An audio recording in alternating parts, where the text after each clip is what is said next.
Yes, yes, yes, yes, yes, yes, yes, yes, yes, yes, yes. Feel incredible! It's not a cartoon, it's anime!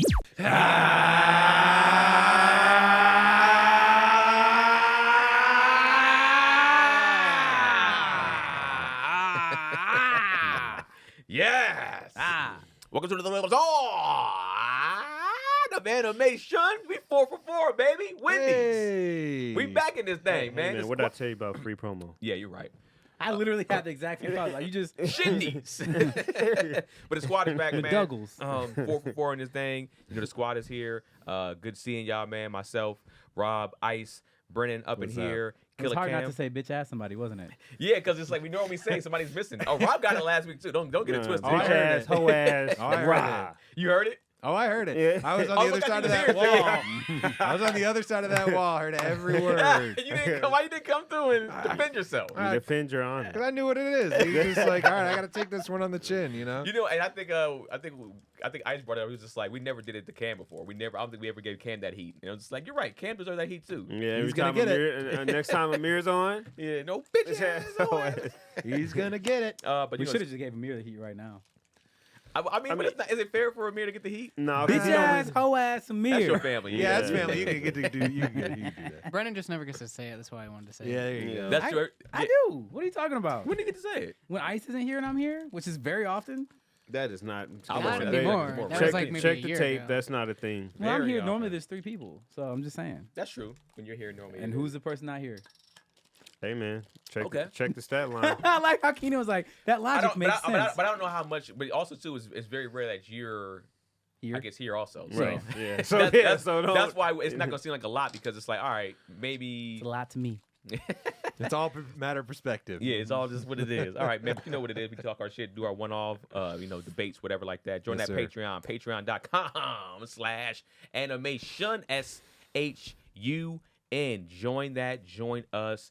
You get to get some fun, exclusive things. I'll probably be putting up a video soon because we did go see a nice little Demon Slayer premiere.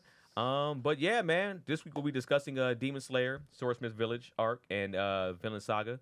Episodes 5 and 6. We'll be doing actually Vinland Saga first and then Demon Slayer on the back half. And just a heads up right now, man, there will be spoilers. We're going to be talking about it. There will be spoilers for that Swordsmith Village arc. So if you don't want to hear that, if we're putting it last, get your punk ass up out of here, man. I don't want to hear your blood clot crying about anything. Shut your ass up. We will be spoiling shit and talking about what we went through and stuff like that. So What we went through, like What we went through. we went through a lot, man. Some emotions there. I was having an emotional roller coaster rewatching some of man. the last 2 episodes in the theater. There's nothing really spoiler-y about what we seen in the No, I guess not. season. It's not a ton. Not a But ton. if you want to come into the Swordsmith Village arc completely fresh, because, Yeah. granted, some people in Japan have seen it because there were a couple events over there. Mhm. Some people in LA have seen it. I don't know if they've done any of the other events yet, but other than that, nobody else has seen it. this. Yeah, unless you read the manga, you know some up stuff that happened. But other than that, yeah, you don't even know what's going to even how it's going to even start this shit off. But So we'll get there when we get there. We'll give Yeah. we'll give the warning when it's time. yeah, but before we do any of that, like, as always, we always got a poll set up for you guys. So, Ice, what you got first for the poll this week? The poll today, this week is: who would you want to give you a locker room speech, a motivational locker room speech? The Shun Gang, us 5, and the millions and millions of Shun fans out there, our football team, basketball team, whatever team, is down. We down a whole lot of points. Is it a game-winning shot or is it? No, it's a game. We're down a whole lot of points at halftime. All right, and we need one of these characters to give us a motivational speech to come out in the second half and win the game. Whole other half to play. Whole other half of ball to play. Of these 4 characters, who do you want to give you the motivational game-winning halftime speech? Who we got? We got Go from the bottom. Bottom first.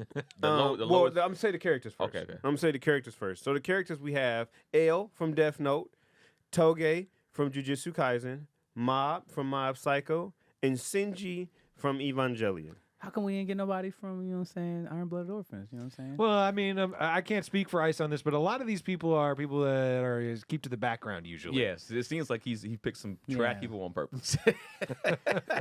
So of these four people, these four motivators, not surprisingly, but surprisingly that he got a vote, Sinji came in at last with 3% of the vote. Mob came in from second to last with 8% of the vote. Toge at 37% of the vote, and then L with a whopping 53% It's of not the even vote. close.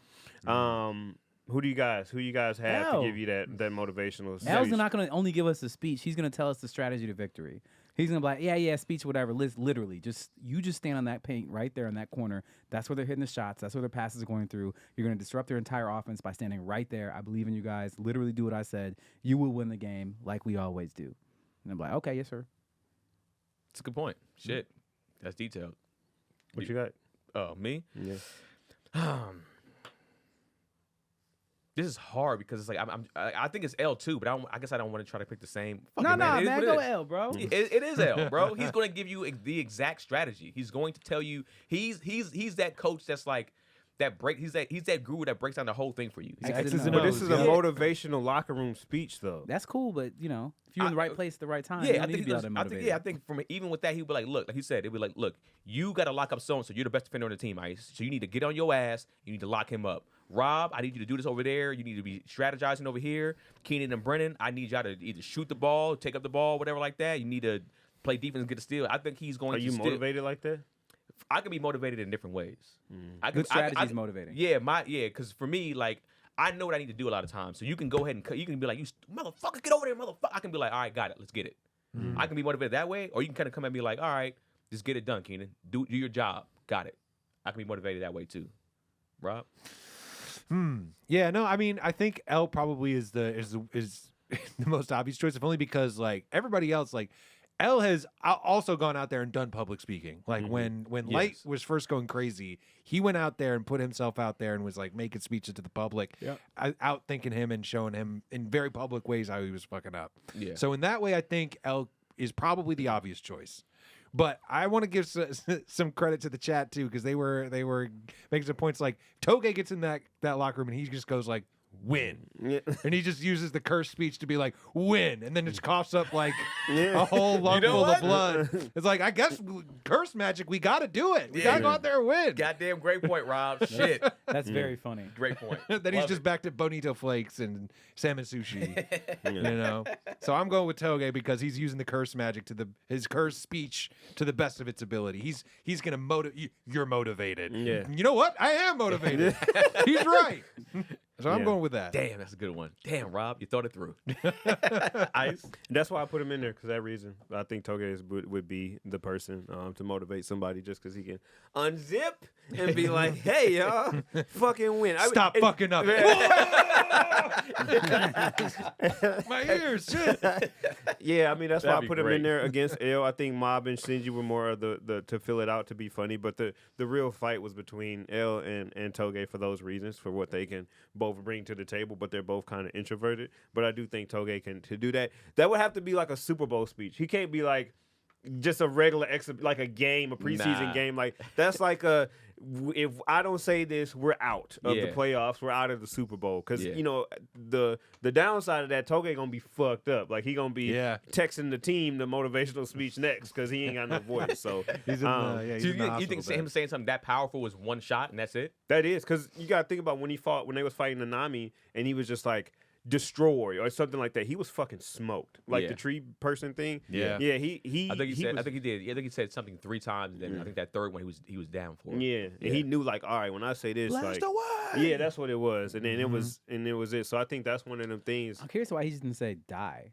because he would die himself. Yeah, because it's like the more powerful the command, the more the toll is. Yeah. So it's like if he tells somebody jump, like that's not really anything. But if he tells you die, the cost of that could be. And I think his also own too, life. on top of that, it's how strong probably the person is too, right? 'Cause remember in that movie, he said like, what did he say, like twist or something? Yeah. And remember they just went and it spun and they squeezed out like a fucking sponge. Yeah. And it's probably because they weren't that strong. Yeah, so he can use that for them. Yeah.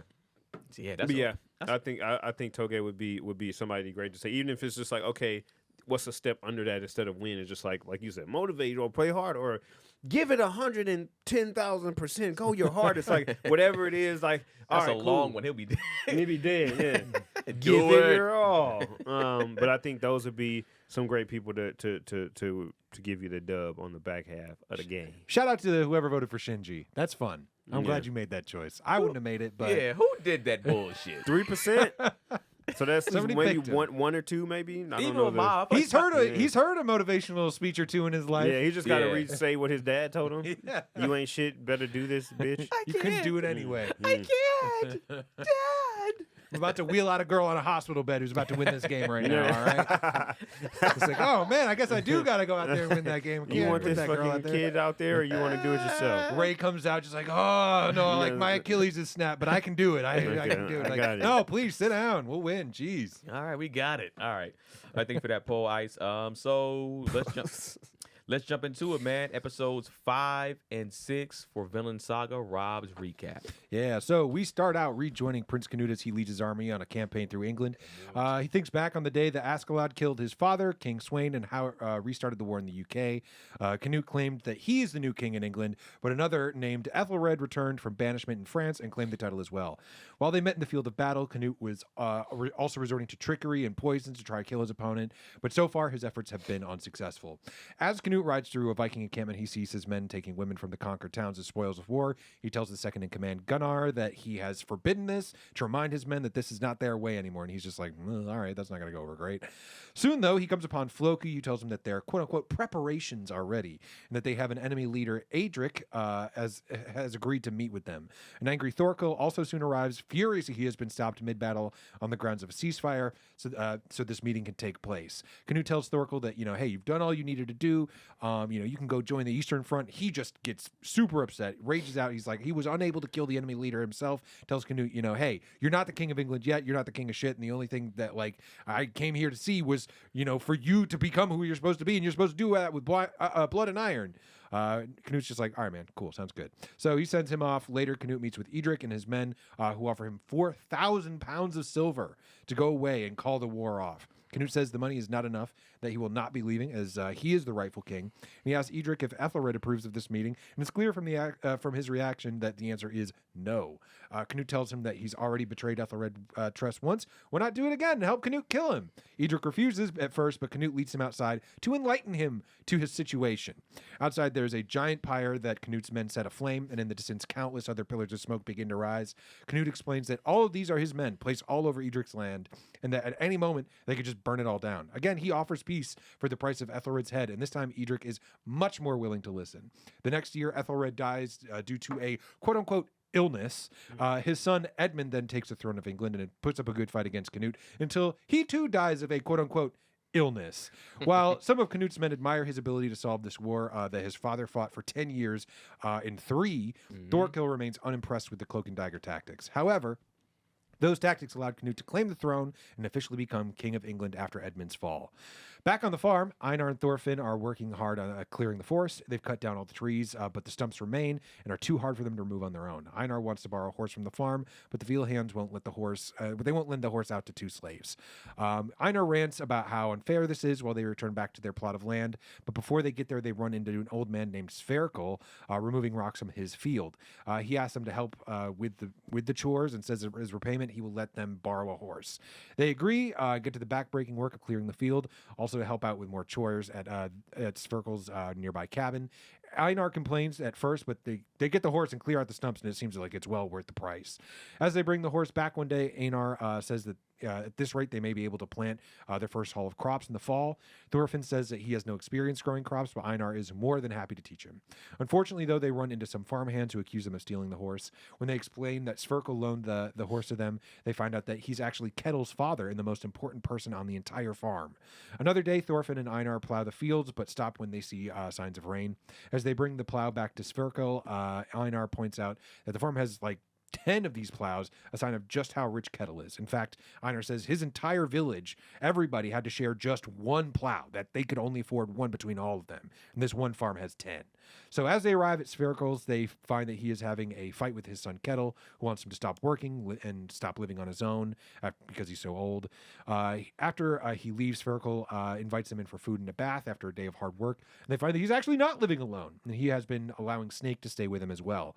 As Snake wakes up for the food, Spherical lectures him about not doing any actual work. Snake says, hey, my job just takes place at night when the thieves are active. But Spherical says, we come from Viking blood. We know how to defend ourselves. And essentially, what we're paying you is what we would have the thieves would take anyway. Snake says, hey, thieves are one thing, an army of raiders coming in is another thing. And that's why you need me. But Spherical points out, hey, Kettle pays a handsome price to the king to keep his armies off of his land to protect him. It's clear from the conversation, Spherical thinks this is foolish, though, and that Kettle has gotten too ambitious for his own good. He will soon outgrow what he will protect, and it will invite disaster, no matter what he pays for protection, the king or his guest mercenaries.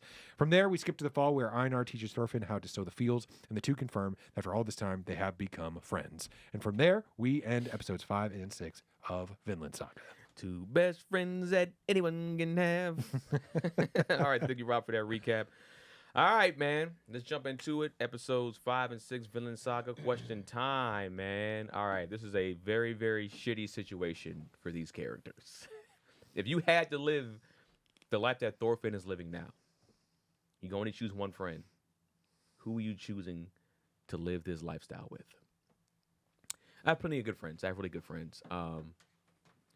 I would say my brother, but hell no. We would fight so much. Shit would get done. We will be scrapping because somebody's not working hard enough, X, Y, Z. I personally, I was literally talking to Keon today. I would probably choose Keon because Keon is the most optimistic person I've ever been around. Mm-hmm. It's never like, nah, it's not going to work. He's always just like, don't worry, it'll work out. Don't worry, it'll work out. Is that optimism or arrogance?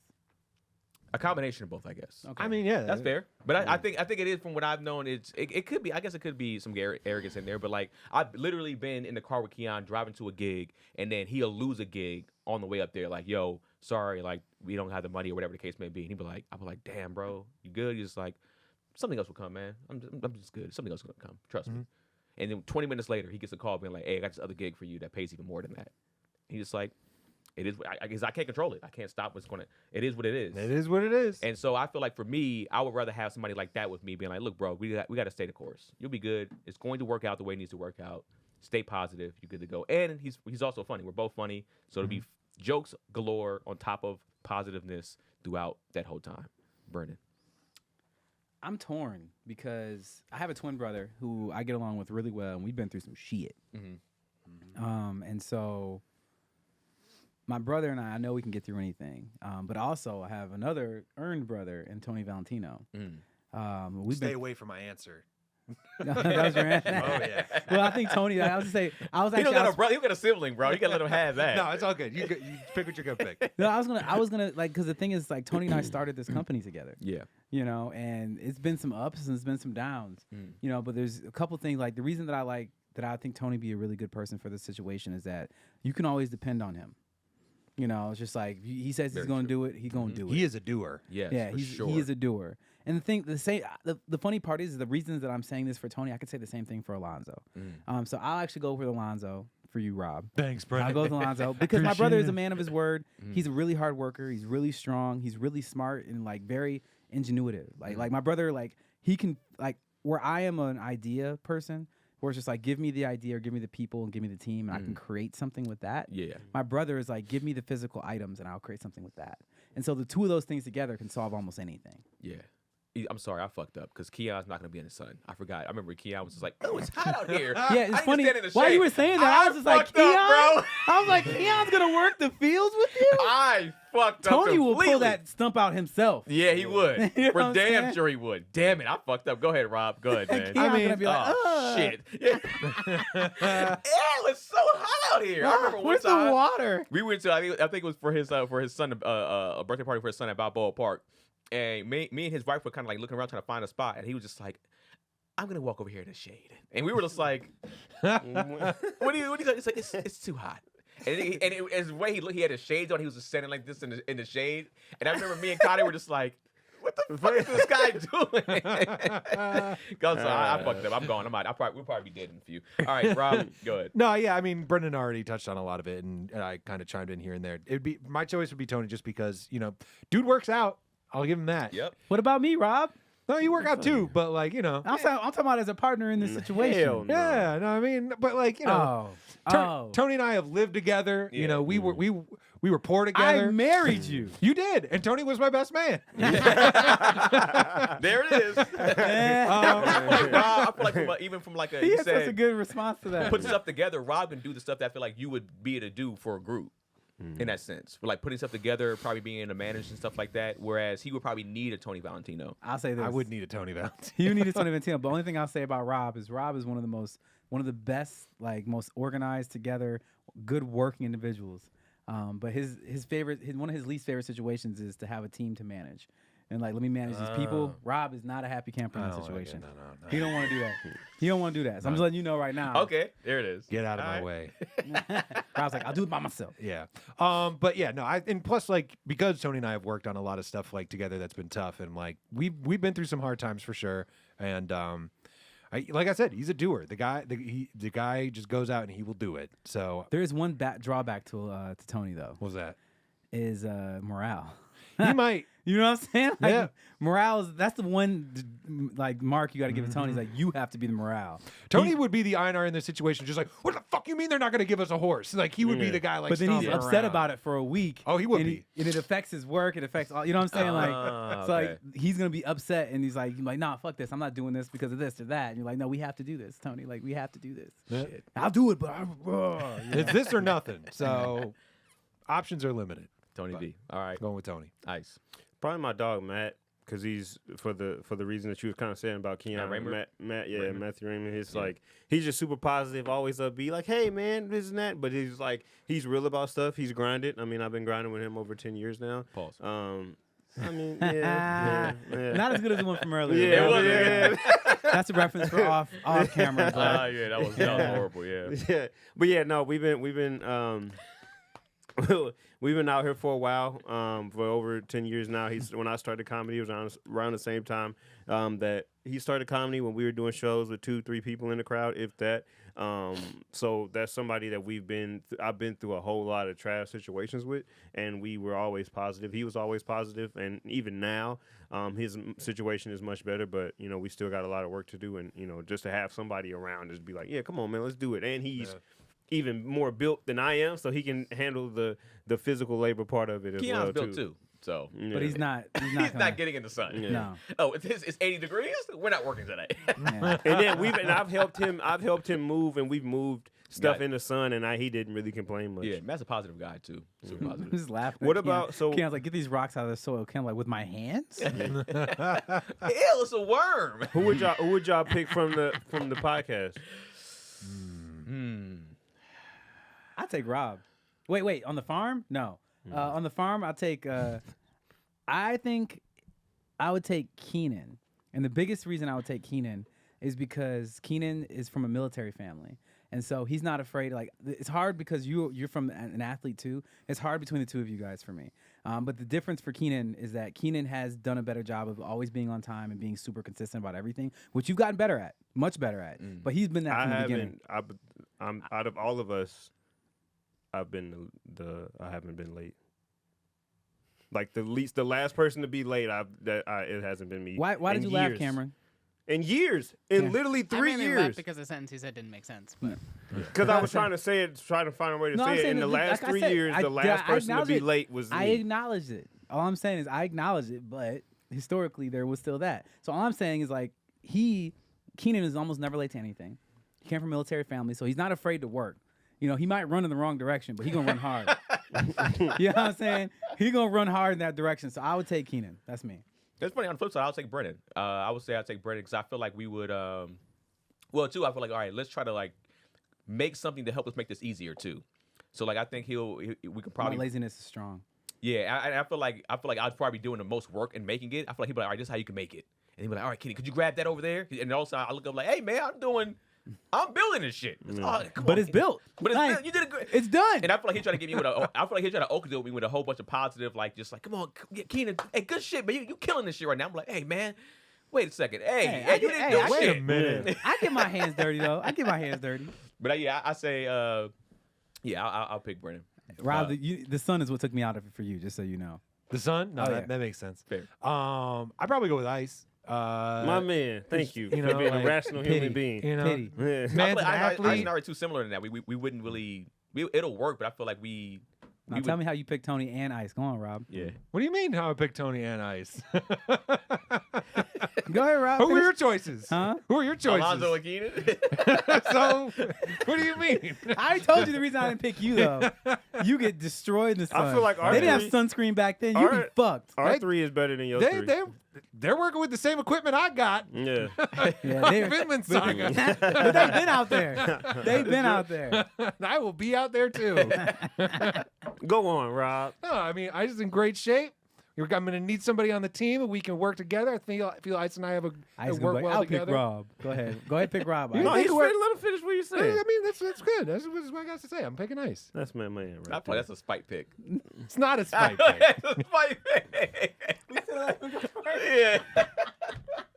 We should went We first. should've on, let like, Rob- Yeah, that's my man. That's Now what I'm go saying. ahead, no, go ahead, pick pick- Rob, because Rob is Yeah, I a bet great you guy. are gonna pick Rob. No, I bet you no, are I gonna know pick spike Rob. pick. No, because I feel like You guys got your little team Yeah, over yeah, there. yeah. You be happy with that. yeah, You be just happy over with there. your team. Yeah, that nigga over there. It is- Yeah, I It's ain't gonna- nice to be the first pick. But you, Yeah. but no, First round draft picks over you here. dogged Brennan in your answer.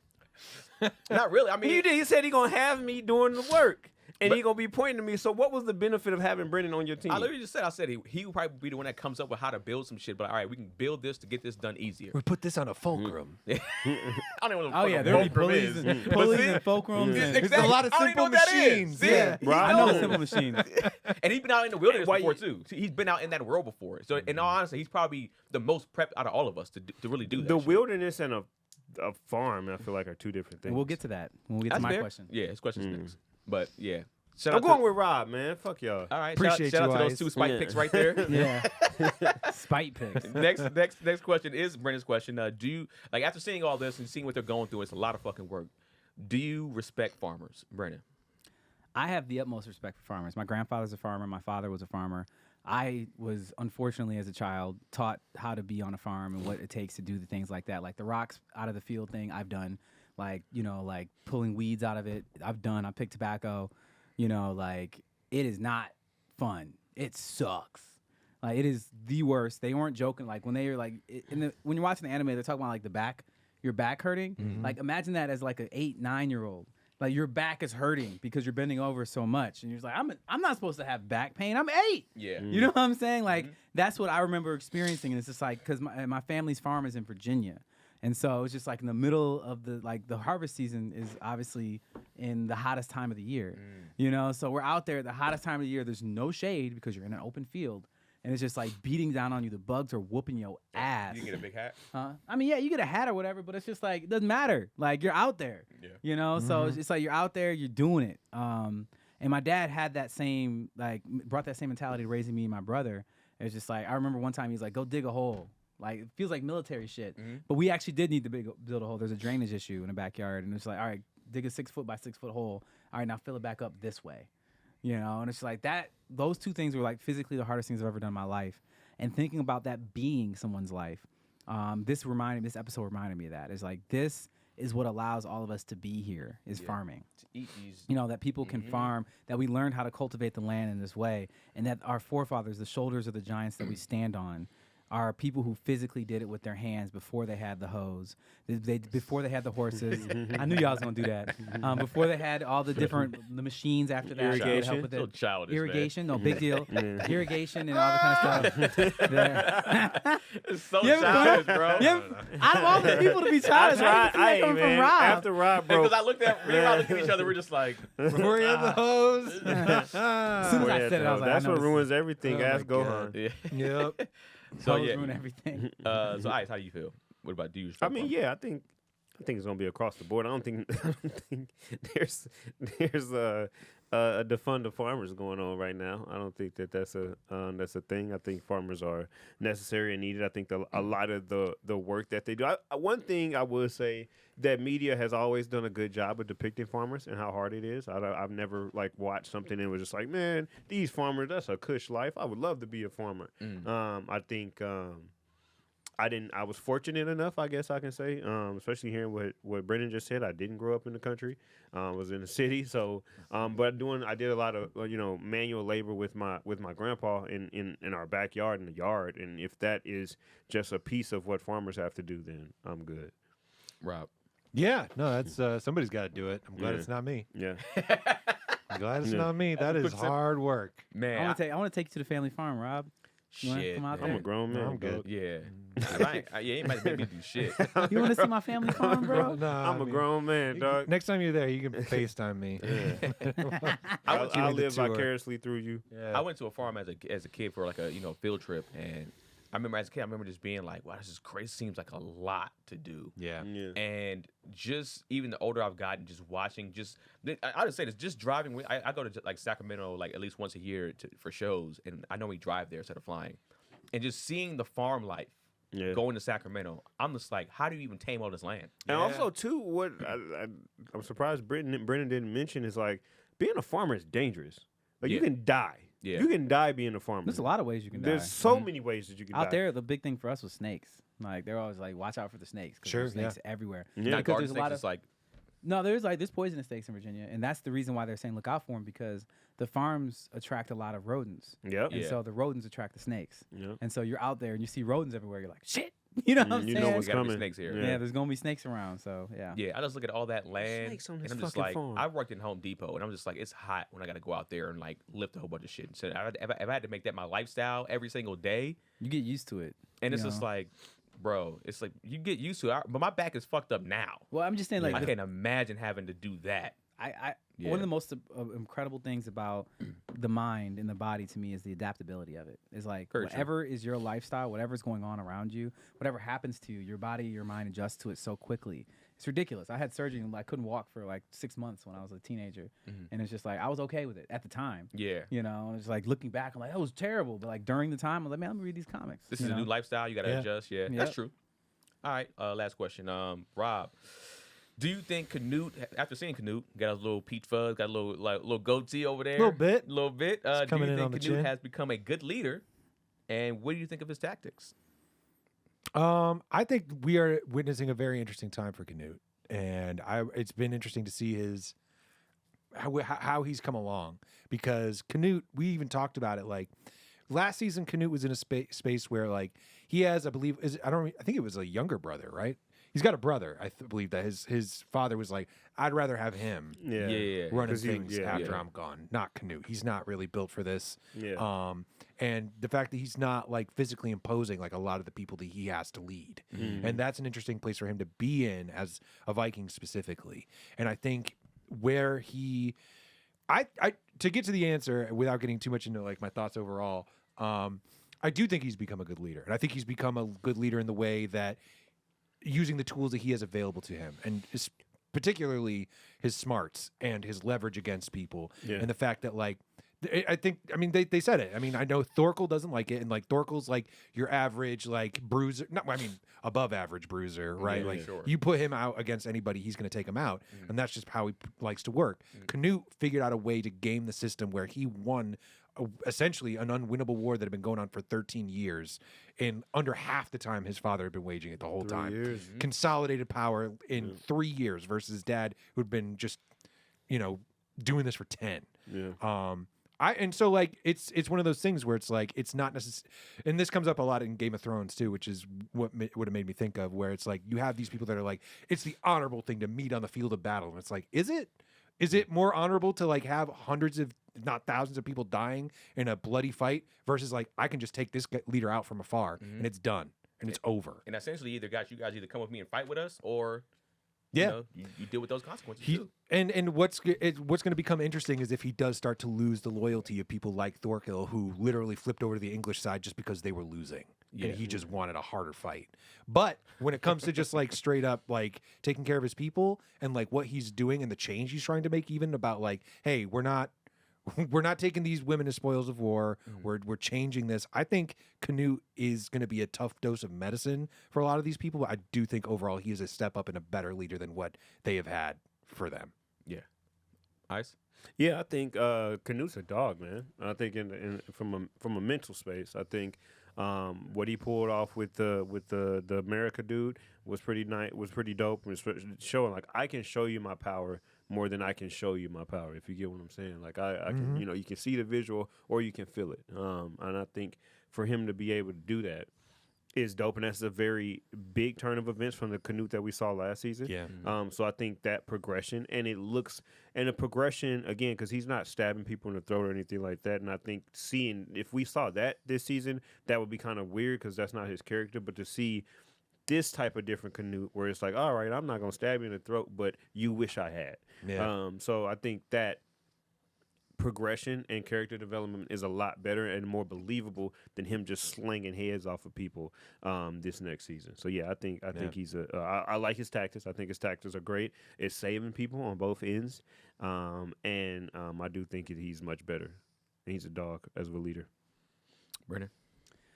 I think an effective leader you can argue an effective leader is a solid leader. I think that Canute uses exactly what Rob said. He uses his brain to get past all the other shortcomings that he has. He does not have bronze. He's not gonna be the Genghis Khan that wins his empire through physically killing the other people around him. He did what he had to do. He adapted. Do I think he's a natural born leader? No.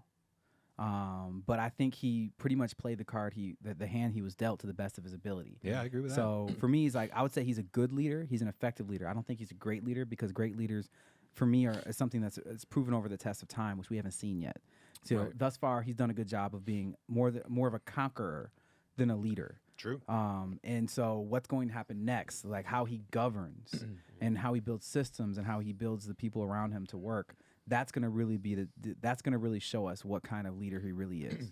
It does take a leader to come throw kill the way that he did, knowing that he would come and being able to maneuver that. But I get what you're saying. I'm not trying to discredit what you're saying, but I do think he has shown. Because also too, a leader is somebody that can look at be in the heat of battle and still have a poker face and still handle business and not fold. Yeah, remain calm. Yeah.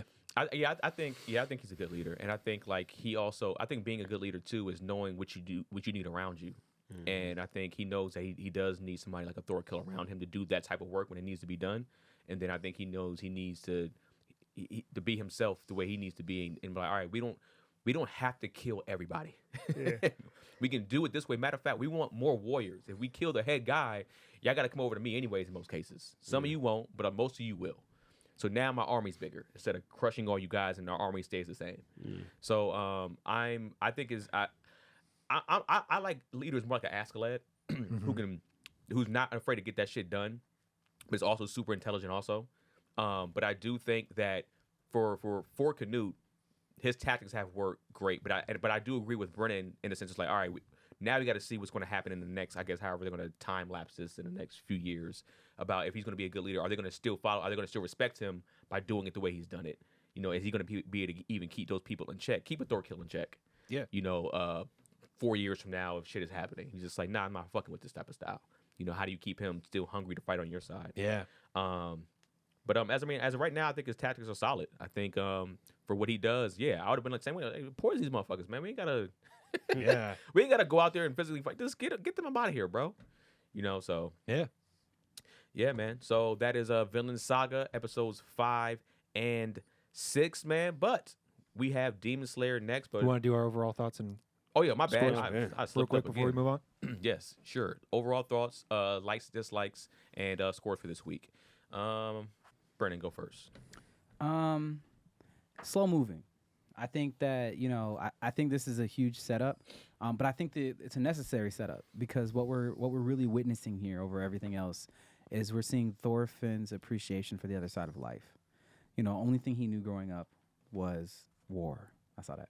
Only thing Mike just hit himself in the face with his microphone, but that's all he knows. And so for him to be able to have to almost like have a hard reset happen to his life. And now he's having to reevaluate, like just watching him like he's called a baby. Again, like this is what farming is. This is how hard it is. This is what you were destroying. Yeah, he's never had to create. He had no perspective of like, oh yeah, these people can't fight. I wonder why. It's like because they're making the food that you eat so that you can fight. Yeah. It's like you don't even have a perspective, like there's no perception of it. So I think it's going to allow him to actually get closer to what we see in the master of the land that he works in now, where this man, you know, I don't know, it didn't really specify. He said he made up the story. Was he always a coward? Which I don't particularly see him as a coward. He's just not a violent person. The other guy. Yeah. What is his name? Nord. Yeah. It was like, was he always like this? Or like, you know what I'm saying? Mm. So for me, I think that we're going to see a change in Thorfinn in the way that he approaches battle. Is that like, he's still going to have to fight people, but he might end up being more towards like a Rurouni Kenshin now. You know what I'm saying? Rurouni Kenshin killed thousands of people before he had a mind flip, and then he flipped his sword blade around and starts knocking people out instead. You know, is that actually doable in this world? I don't know. But I will say that something has changed in the way he's going to approach it, and we wouldn't be able to appreciate it without having to spend the time watching him go through this in this monotonous way. So I'm hoping that the writers are making us earn what comes next, and I actually have faith in them from how season 1 started. Right. He came out with the heat with Thor. You know, Thor's this crazy amazingness. And then we had to earn our way back into Thorfinn. Like, I think right now we got to appreciate Thorfinn at the end of the last episode. Now we're getting into that. So my dislikes are that it is slow. My likes are that it's a good setup and it's wonderful world building and appreciation of what it allows us to all be where we are. I'm going to give this a 7,200. Okay. Ice. Rurouni Kenshin, that's not his name though, right? His name Batosai. is not Batosai, the Yeah. man The slayer, I Manslayer, remember yeah. call him. This is it, yeah. Oh, Kenshin in the show, I think, though. Yeah, they call him.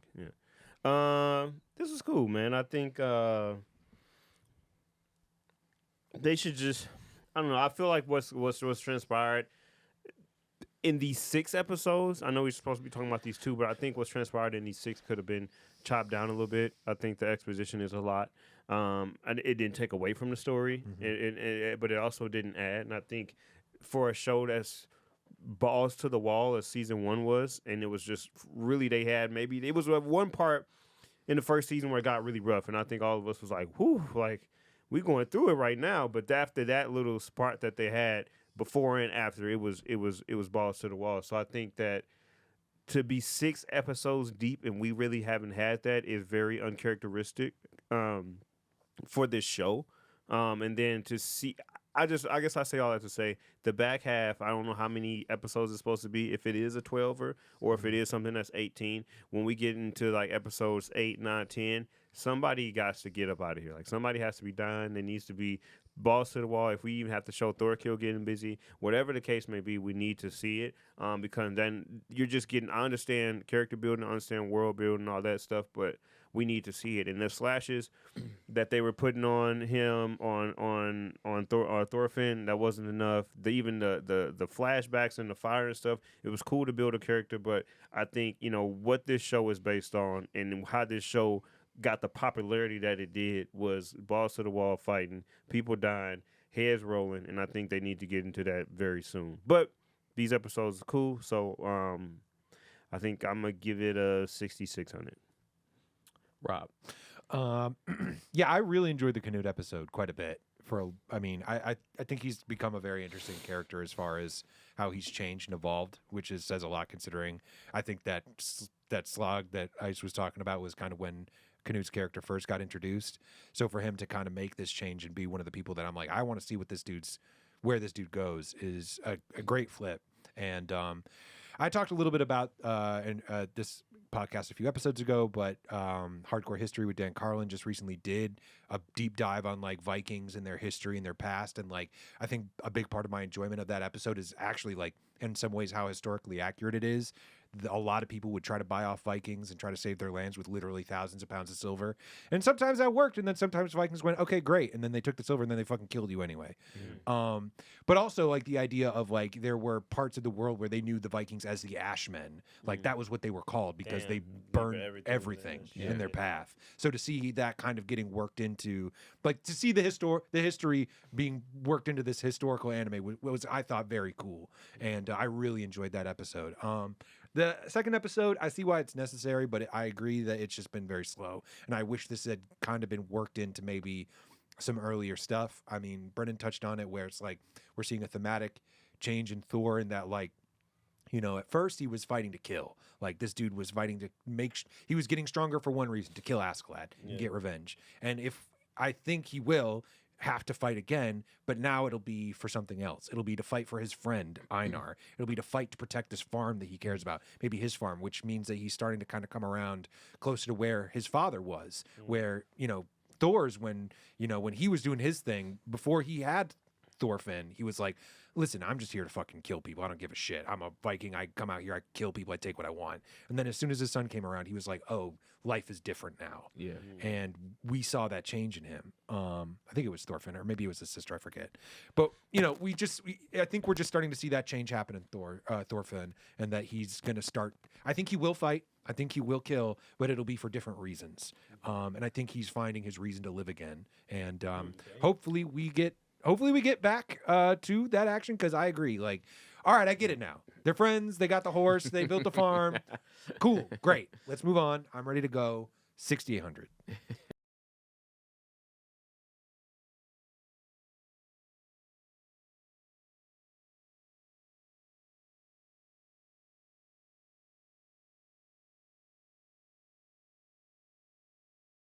All right, man, yeah, I think you guys said a lot. I think I agree with a pretty much a good amount of it. I agree. The first episode, I enjoyed seeing Canute back.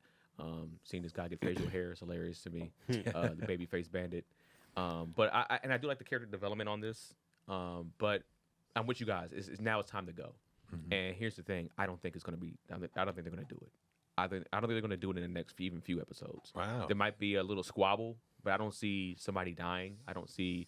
Literally, Chaz texted me, was just like, "What the fuck is going on with this show?" Yeah, he told me he was done. He was done for. He's like, I can't do it. I don't care what Chaz. I'm sorry. I just don't care about what Chaz I know. thinks. I know. For y'all just like you watch. You watched all of the stupid ass Immortal Blade. Yeah, because every episode somebody was getting their head cut off or something. That's why. That's why he was able to do it. Yeah. Shitty But it wasn't show. even good. But I don't Chaz- disagree with Chaz that. goes blood, and he's that guy. He is. Fucking Chaz, man. I'll beat his ass, bro. But yeah, I mean, I agree. I'm like, all right, cool. We got it now. He's realizing what like people are people. There's feelings here. There's emotions. I'm starting to probably care about these people. I wouldn't probably want to lose my friend. So now let's get to the smoke. But I just don't see it. At least in the next 2 episodes, I don't see it coming. I probably see it. Maybe we're on episode 6. I don't see something like that probably getting down until episodes 10 to 12. How many episodes is this? I think it's just going in the 20s. I Something to mention, yeah, there were 24 in the first season. think. I think. And to also remember that at the end of episode or season 1 was end of prologue, meaning this is the story. Yeah. This story at its heart is about Einar and Thorfinn, I think. And Yeah. so there may be some here's- misconceptions about what the show actually is. Is this also a slice of life anime with That action? would be crazy. Could you imagine? Here's the thing, and what I heard from people that read the manga, or at least read this arc of the manga, they've all said to them, this is the best arc by far. And when I was asking, like, for what, they were just like, yo, this is some of the best character development you're going to ever see in an anime in history. And I was just like, okay, interesting. Damn. They didn't mention squabbing. Yeah. They didn't mention throwing them hands. I'll tell you that shit. Yeah. And that's why. And they didn't say. I'm not going to go into detail about what they said about that, but it did make me be like, all right, this is probably going to be more, like you said, of what you guys are saying about like him figuring these things out, and maybe some scuffles here and there. Maybe some bandits do come through and try to take some shit, and then they might get after it a little bit. But I don't see it go. I don't know if it's going to go back to what we saw in season 1. Yeah, it might not. It might in another arc or even the end of this arc, but I just don't. As of right now, I don't know, and I can't say I'm fully believing that it will. But these 2 episodes, I will give a strong, just solid 7,000. The Canute episode, like you said, it was pretty good. The second episode was whatever to me, but I did like Canute coming back in and getting his backstory and how he came to power. And I do hope he finds Thorfinn and be like, yo, I need you to get active too. Yeah, he might. Yeah, so He might. we'll see, man. So that is the end of Vinland Saga. Now getting into Demon Slayer, man. So we went to the Demon Slayer LA red carpet premiere for the Swordsmith Village, season 3. Pretty much the first 2 episodes, or the hour premiere, how they're presenting it, Yeah. and also the last 2 episodes of season 2, Entertainment District arc. So we went there for that in a dope theater, in the Orpheum Theater. It was pretty cool. The whole squad came through. Some people were cosplaying. Some people just had on dope gear and shit like that. They had a small red carpet out front where they were taking some photos and doing some interviews. Yeah, they didn't let us do that. Nope. But we got to see like a little mini Tanjiro, a little mini Nezuko and stuff like that, which is pretty cool. They look, the little mascot. They look pretty cool to me. They look cool. They were pretty fun. They were pretty cool. I was like, I don't know how they see anything in those outfits. And the voice actors were there for the most part, but I guess they didn't show all the voice actors. But I guess If you go on Instagram, you can see them walking the red carpet and all that. So we must have missed all that. But there's quite a few of them there. And they said they live streamed. I guess they didn't live stream the actual video of like the episodes, but I think they live streamed all the other stuff. Yeah. Which is probably why it was longer than we. They were expected also it to sitting be. above us in the balcony seating, so we didn't get to see. Yeah, they were just kind of popping out. You probably seen a head. Yeah, or a two. lot of the American cast was there, like Inosuke, Zenitsu, and I always laugh when they're just like the voice of Nezuko. I'm like, yeah, all 4 lines. Like, no disrespect to the actress. I hope she's getting paid, but like, okay, she's not talked much. All she does is throughout. Can we talk about the most disrespectful part? Go for it. The most disrespectful thing that happened was when the host was like, "I have some lines. I want the 2 Tanjiros. Oh my god! I want the 2 Tanjiros, the English Tanjiro and the Japanese Tanjiro, to run." And I was like, in my mind, I think even Rob even said it, like, please let them let the English guy go first. And like they didn't. They let the Japanese guy go, and it was like an epic ass thunderous line. roar. Yeah, the crowd went nuts. He dog walked him. Yeah, and it was just like the Japanese voice actor was incredible. I don't think I've ever heard the English guy. I have. No, I had never heard his voice before. I was just like, Really? oh, okay. So for me, all I knew was the Japanese guy. Yep. Yeah. And his like the way he did it, he sounded just Yeah, it was like nuts. He's incredible. the anime. He was Yeah. incredible. He's like, incredible. I was like, I felt it. I didn't know what he was Yeah. saying, but I was like, Yeah. shit. Even when he was And just just to answering get to those questions. levels when he was like yelling and Yeah. that part was Yeah. like, man, but like you didn't see it like in his face. He was just like his voice was able to. Yeah, get his there. voice It's went there, his pretty cool. face didn't, and it was Yeah. crazy because then the American guy did it, like the English guy did it, And he was in it. He was like, Like, he was full on like like with his face and all that, but the voice was just so weak. yeah, in comparison. In comparison, I think he's a good voice actor. Yeah, He's a good voice no actor. disrespect Yeah. to the American voice actor. I think Nobody's he's standing fine. next to that guy. But Yeah. you're talking. I mean, he originated the role, and the American actor was very gracious. Like, I take Very a lot of inspiration from humble, him. all Yeah, that. yeah, Yeah. You know, I obviously watched the work and take some cues from that. But man, no, that is a tough act to follow. So yeah, when they had him read that line from the Entertainment District, It it was was like, don't let that guy go. Suck it, come on. Well, I think that goes to the host being like, all right, you know who we came here to see. Yes. And you know how this all started Look was at who because of the we Japanese came to actor. see. And you know for a fact that you have to put him first on all the things when you're asking him probably. And I know out of respect you probably want to ask the other person first, but it's just like, all right. Well, I mean, it's out of respect of also that it's a Japanese show, and you should. Yeah.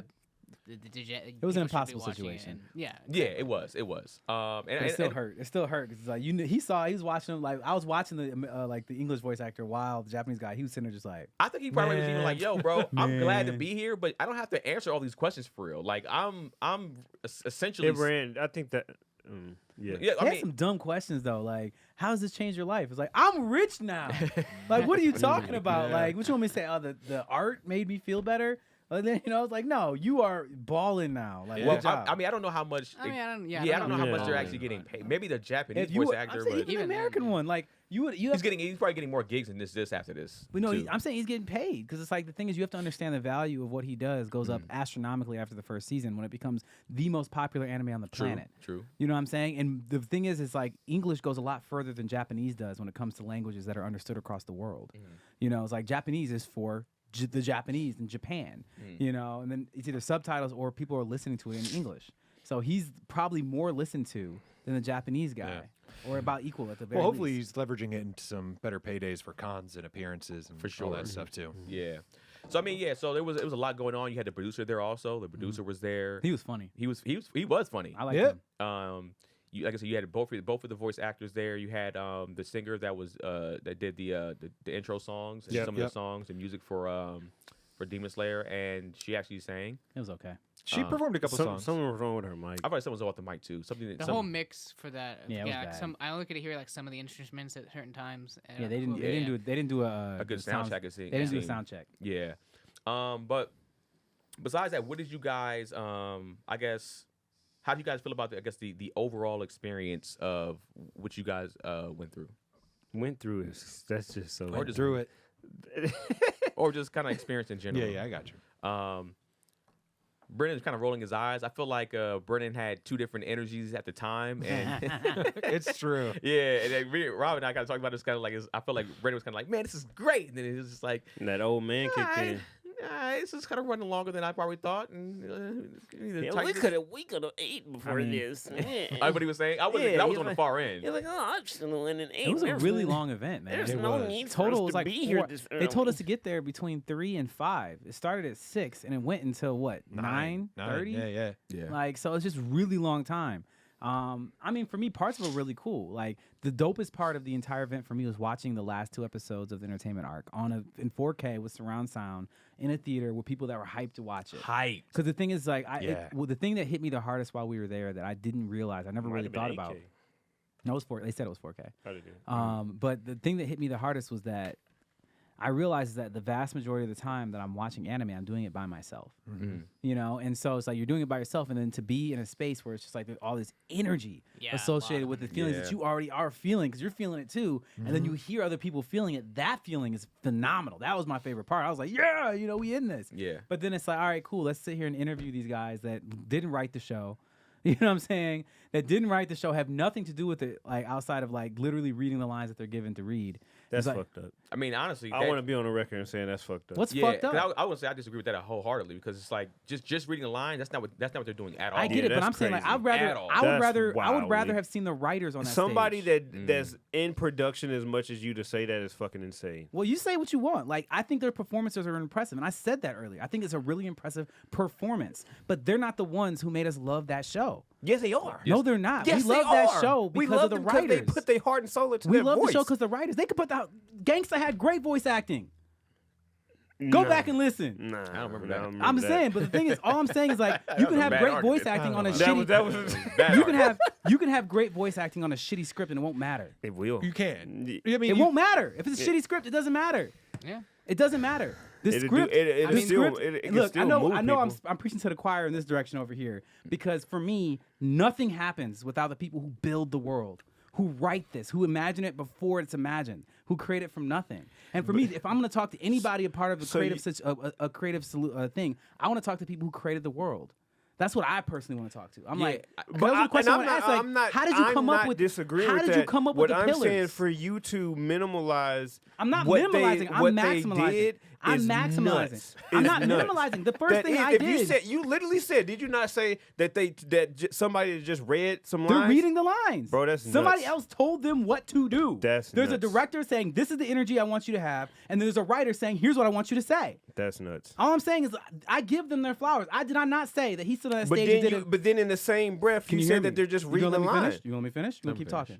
Yeah, go All ahead. I'm saying is I'm giving them their flowers in the space of like, you performed the shit out of that. They did it. And I said it before we even got into this part of the conversation. I said that Japanese dude got on the stage and fucking murdered it. It was super impressive. And the voice acting performances are super amazing. And it's a part of the team. But there is no team. There is nothing without the world that is built by the writers. And for me, if you want to bring anybody across the world and have them be interviewed on stage about the show, I want to hear from the people who built the show.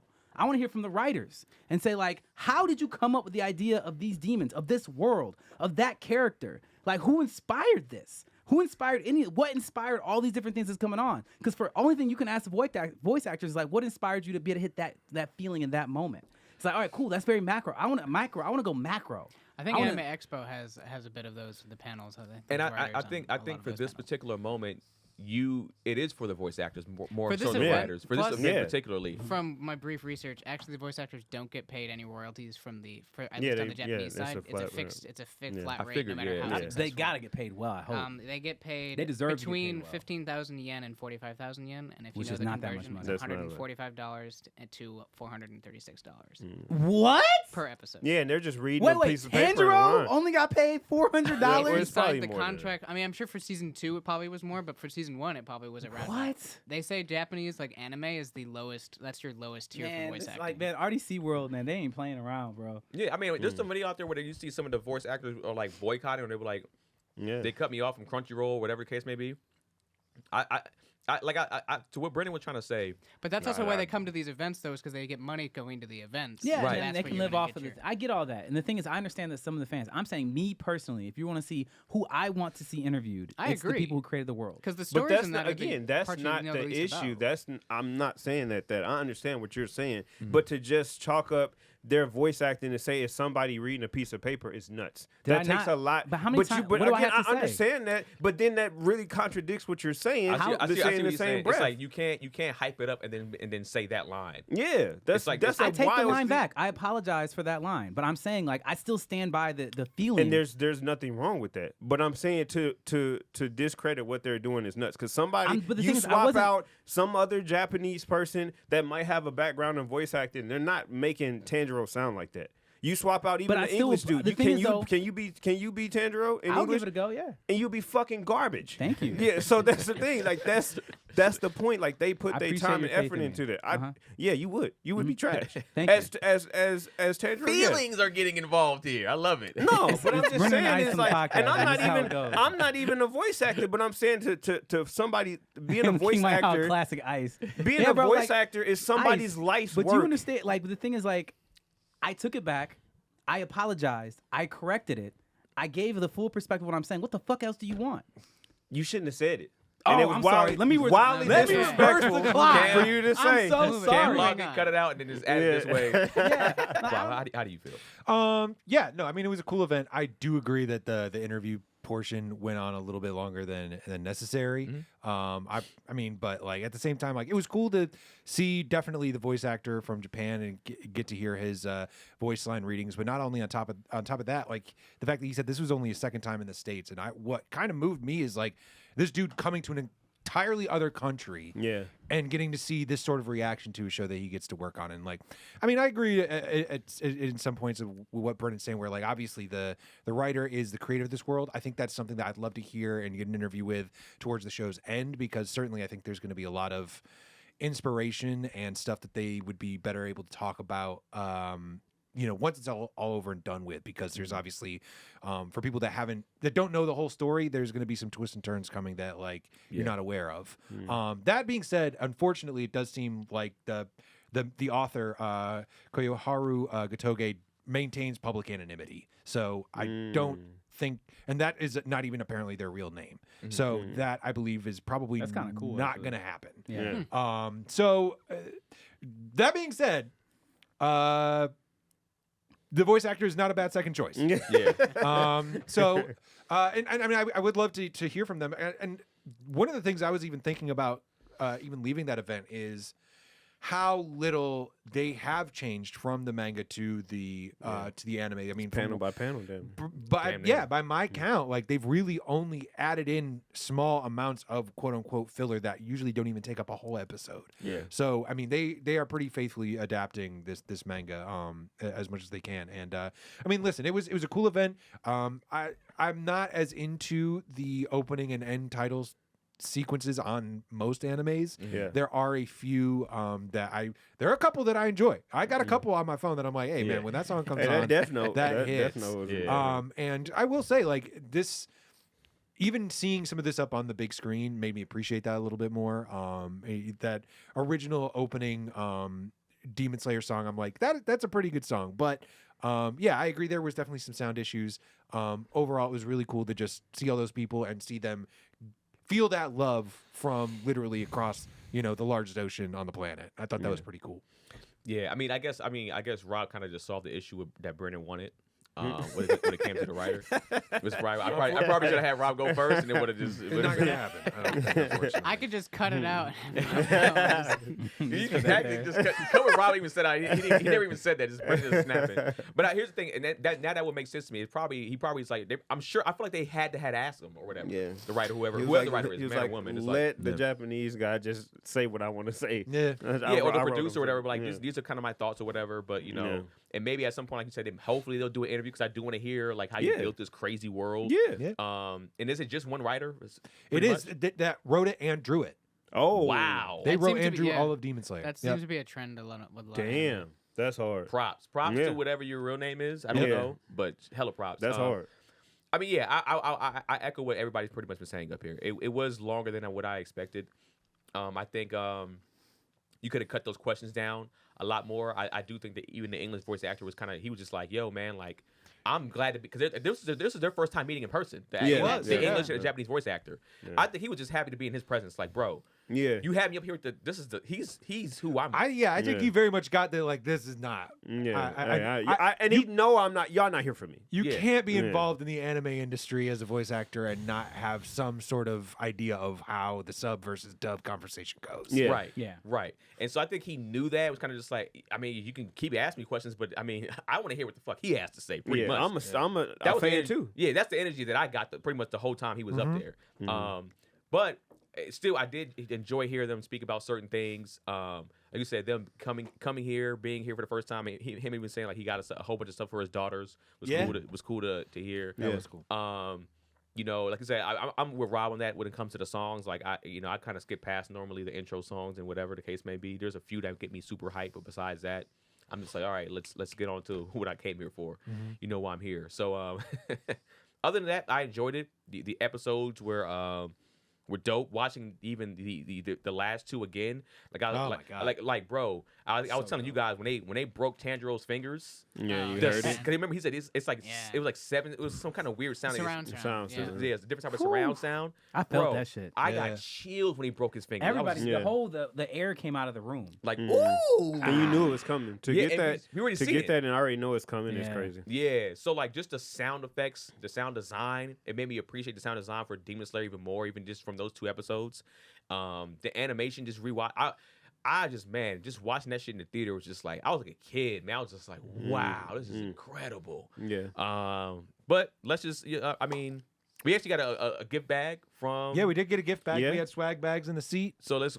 I mean, I guess you don't care how I feel. I was going to off you and Brennan. You and Brennan pretty much was having a one-on-one argument for like 10 minutes. Nah, it's all good. No, go ahead. Get your point. No, it was good. I enjoyed myself. I think only thing is the concept of it was great. I think the execution could have been a little better. I think that those questions did run a little long. I think if they kept it really tight, got the hype out of people, but then when they did the thought of the band doing the intro song is dope. And whether you like the song or not, that's dope as fuck, and that's a cool experience, especially with the visuals to go with it. And that wasn't for us. That was more for everybody else. Loved it. Exactly. Yeah. I just think the execution with her mic and all of that stuff. If you're going to be operate at this level, you need to operate at that level, especially on this stage. So I think that could have been executed better. But I think all the pre-show stuff, it did run a little long, and I think that it did not warrant the 3+ hours that we were there. I think how Brennan felt was kind of how I felt too, with like super excited because I thought when the countdown was coming, they were going to start the episode. Yeah, me too. And they did not start the episode. We still had a lady come out. Like, hi, what's up? And everybody was like, all right. And they started from 30, which is a high number to start from. And I was so mad. He's like, here comes the countdown. He's like, 30? What is this? And they were off. Why not start from 100? Like, what are we talking about? That would have been hilarious if it started from 100. To be fair, it was the first stop on the tour, period. So they got there's some kinks. Was it the first stop on the tour? Yeah. I mean, technically it's second. Japan. Well, Japan. Yeah. But in Japan, they were like, 5 hours, let's go. Sure Which is also crazy. Constantly. Which is also crazy too, because we're the only American one. They do in Paris at some point. They're not doing New York or anything? No, it's just LA. The back. That's pretty the only exclusive. places that they're going. Mexico City is the closest place to here that they're going. Crazy. I didn't realize that.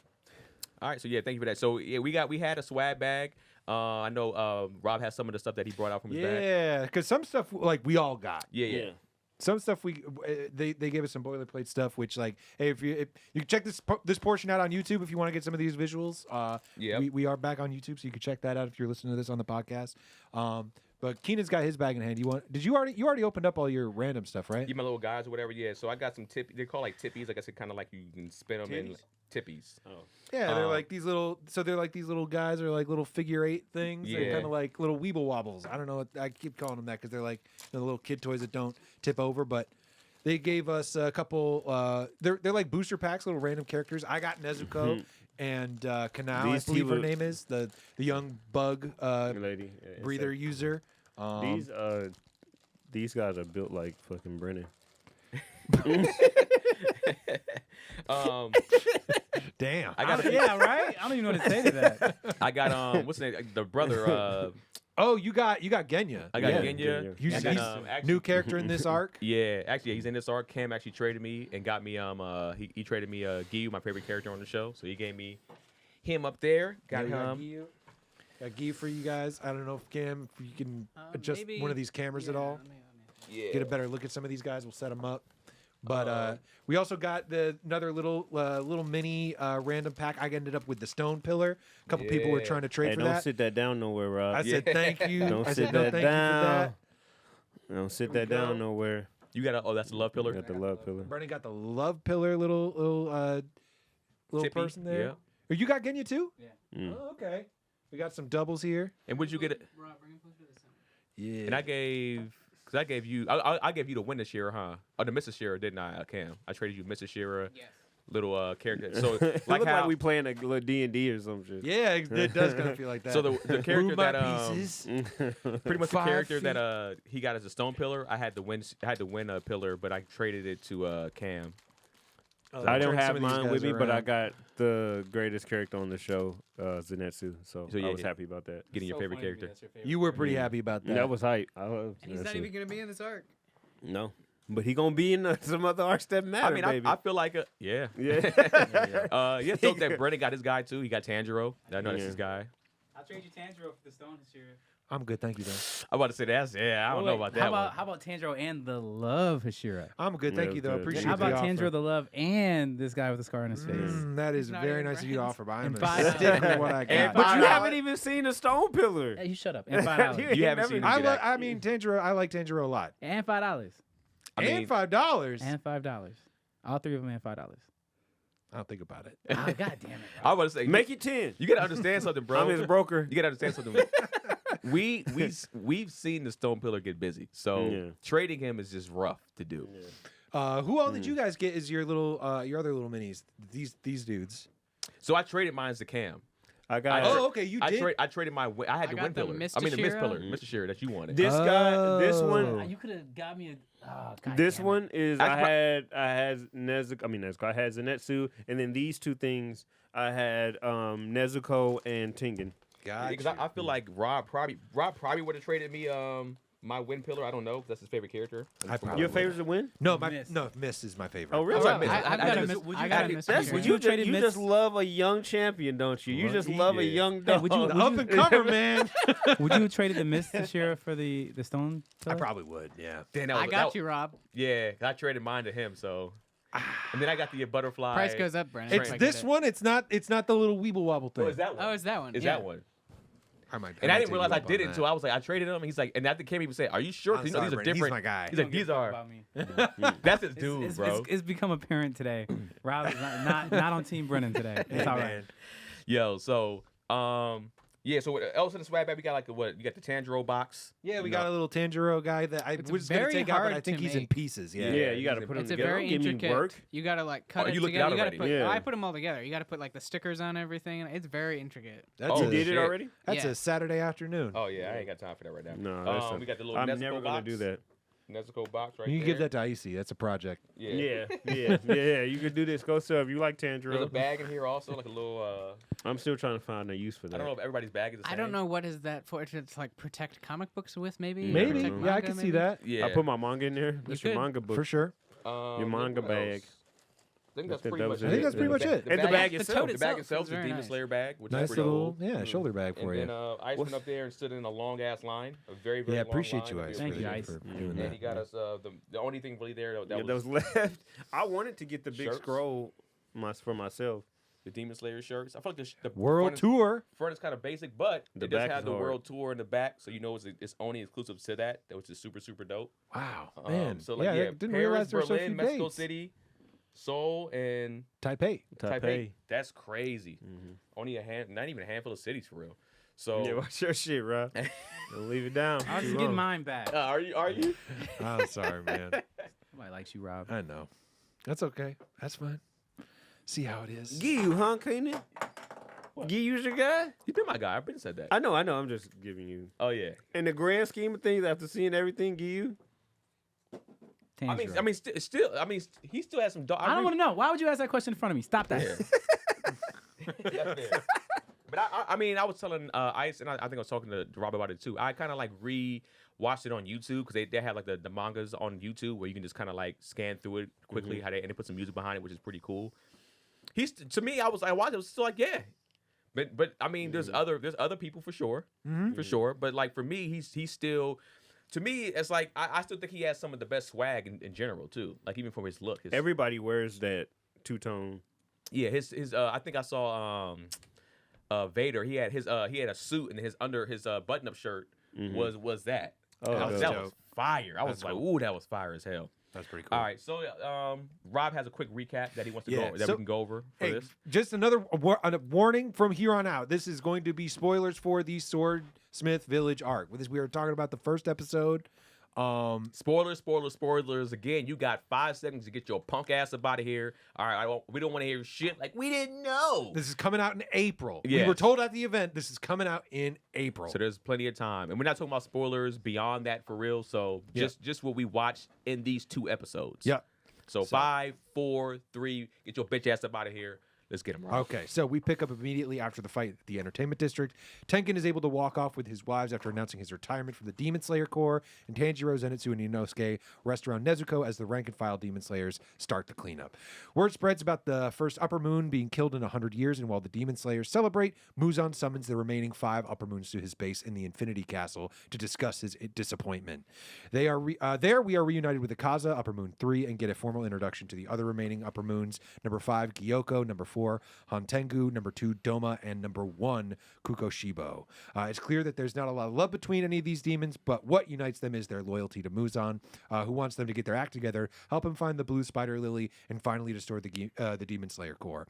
Gyoko says that he has some information that may help them finally destroy the Demon Slayers once and for all. Muzan says, quit talking and fucking do it, and take Hantengu with you. So he disappears, and after Akaza, Doma, and Kokushibo quibble and promise to kill one another, they all head back to work in their different directions. So from there, we get to see a vision of the past. Tanjiro's ancestor feeds a mysterious swordsman with Hanafuda earrings, who also resembles the number 1 Upper Moon.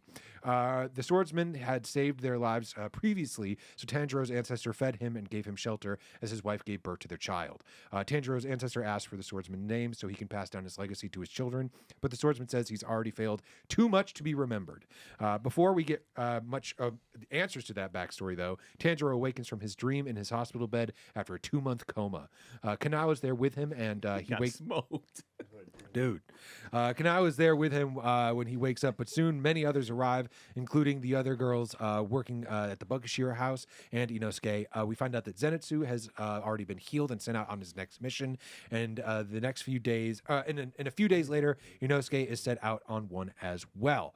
Tanjiro continues to heal and ask about a replacement for his sword that was chipped in the fight against Upper 6. He's told that his swordsmith, Haganazuka, oh god, pray for me here, is furious again for destroying his work, that he'll need to go to the Swordsmith village himself to speak with him. From there, Tanjiro is blindfolded, ear-plugged, and nose-plugged and led into the hidden Swordsmith village by a series of guides that the exact location remains secret. When he arrives, he visits the chief, who tells him that Haganazuka is missing. The other swordsmiths are looking for him, not only to get him to forge Tanjiro's next sword, but to punish him for his shoddy craftsmanship that keeps breaking. While they continue to look, they tell Tanjiro, hey, go ahead, continue healing up in our local hot springs. We got the best around.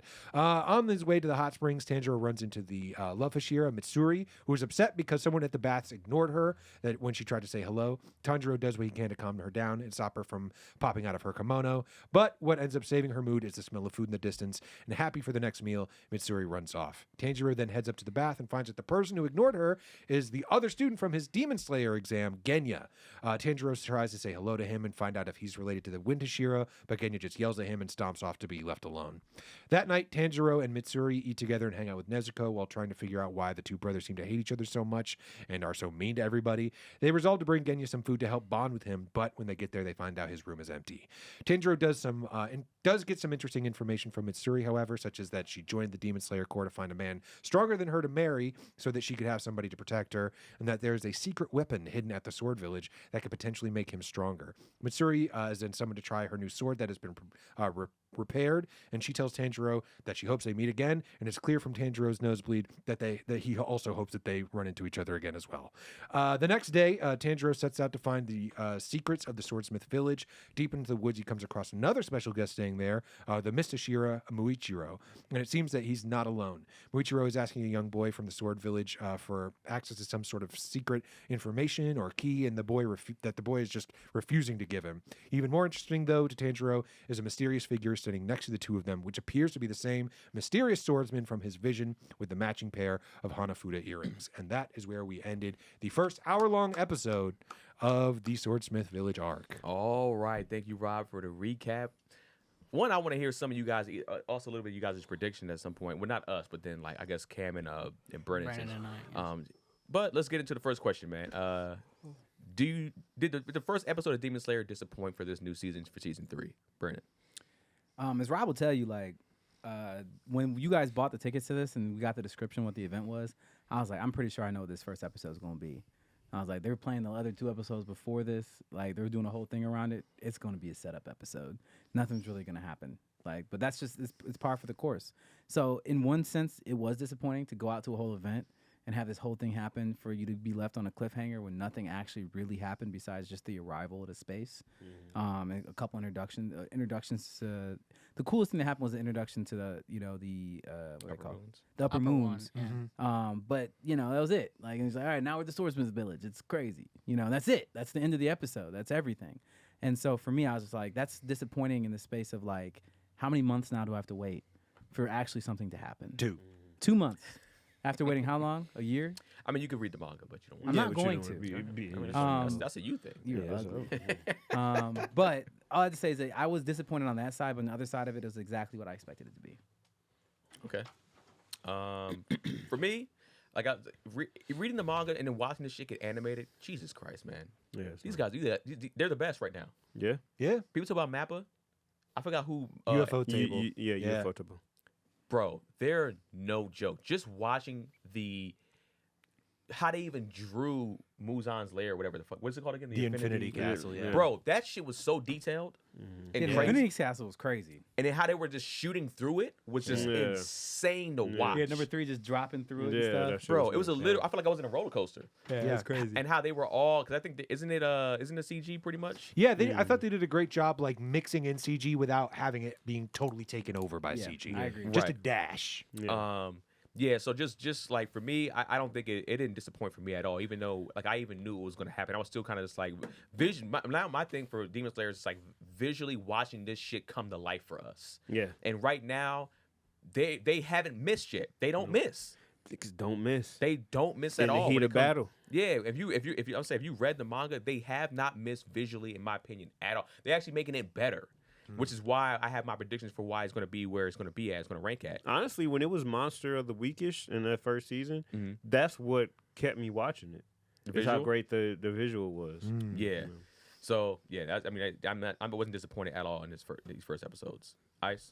No, I wasn't disappointed. I think, especially reading the manga, knowing what's coming, knowing how anime works, knowing the setup, and they were smart to put those first 2 episodes before it because it got you hype, and it's like, I think the sheer excitement of watching this in the space that we were watching it, they honestly could have been fucking picking daffodils, and I would have been like, all right, let's fucking go. But I think how they introduced the Upper Moon, seeing those guys color, because I mean, I don't know. I think you were 2020 when you finished the manga, right? Yeah, about. So Keenan and I have been reading. We finished it in 2019 when it was done. So I mean, for 3 years removed from that, to see it animated to that level, and for them, I think even initially they said that they were going to have much better animation in season 3 than season 2, and I was like, well, how the fuck is that possible? They did. And then to see it, it's like I can show you better than I can tell you was nuts. So no, I wasn't disappointed. All right, so let's talk about what you were mad about at the event. What was I mad about? You were mad about, remember I was like, episode 2? I was like, man, this could be the greatest. Oh. You weren't, I mean. You were mad. That's what I'm saying. You were mad. You're like, man, reading the manga, all that kind of stuff. Oh, like, yeah. I think, I mean, if you want to say it here, but yeah, I think it's it was frustrating watching this because on the episode 2, Brennan did say that this was going to be one of the greatest animes ever, and I didn't. I was just like, whatever when he said it. But earlier on when he first mentioned when he first mentioned, the first episode 2. Because you remember the whole story. Like I hadn't remember any of that shit. You were like, here's where we were. Here's what happened. Here's what you said. It was like the "God damn." bonfire pre-show. I think it was like the second one that we had, and he was like, "Hey, come here now. Well, you need to see this." And I'm like, "All right." And then he showed me the second episode, and he was like, "This is gonna be the greatest ever." I'm like, "All right, dude, whatever. It's only 2 episodes in." And then for it to become this and to finish the manga and to have the trajectory of being in that conversation, I think it's like, damn, why did Brendan have to say this? Like, why could it be anybody else? Yeah, it could have been anybody else. It could have been Cam. me. It could have been Amir, who don't even watch fucking anime. I got the eye, guys. I got the eye. That's funny. Yeah, Rob. I had a pretty clear. I mean, I had a pretty clear idea of what I was going to get into coming into the event. So I would say no, because I mean there was one thing that I was really looking forward to, and that was seeing the upper moons, which I know we'll talk about in a little bit. And that did not disappoint at all. And I will say it actually got me a bit more excited than I thought it would. Even seeing those last 2 episodes of the Entertainment District for a couple of reasons. Number one, because seeing that shit up on a big screen was incredible. And for all the reasons that we said, it holds up. Like, it got scaled up and it looked incredible up there. It was great. And it got me excited even about this arc, which I know we've said is like, I don't know about this arc, but like to see what they did with Tengen's style and ability to make it even cooler than I thought it. Because like even reading it, I was like, all right, Tengen's cool. But that last like fight between him and the upper 6, like when he sees the sound shit come together, is like brought his style to a whole nother level. And so to know that that's coming down the pipe for both the Love Ashira and the Miss Ashira and some other characters is like, I am so excited to see how that's going to be put up on screen. And so, yeah, no, I wouldn't say I was disappointed. I knew what we were going to, well, it's going to be a table setting episode. It wasn't a movie. It is a long season premiere, and it was exactly that. It set the table. It did what it had to do. So no, was not disappointed. Brennan, Kane, want to give it real quick? I mean, you guys, I'm gonna reiterate mostly what you guys said. I thought it did what I thought it was going to do before talking about it. I probably wouldn't, if I had to pay for it, I probably wouldn't have paid to go see it. But I think it definitely got me hyped for the new season. Now that I have to wait, of course, until April to see it. Or it did its job. Or you could read it. No, I'm not gonna read it. All right. Could read it. I would still have to wait till April to watch it. Could read it though. No, you're right. So yeah, let's jump into what Rob actually wanted to really get into. What was your first impression of the upper ranked demons, and who were you most excited to see in action, Rob?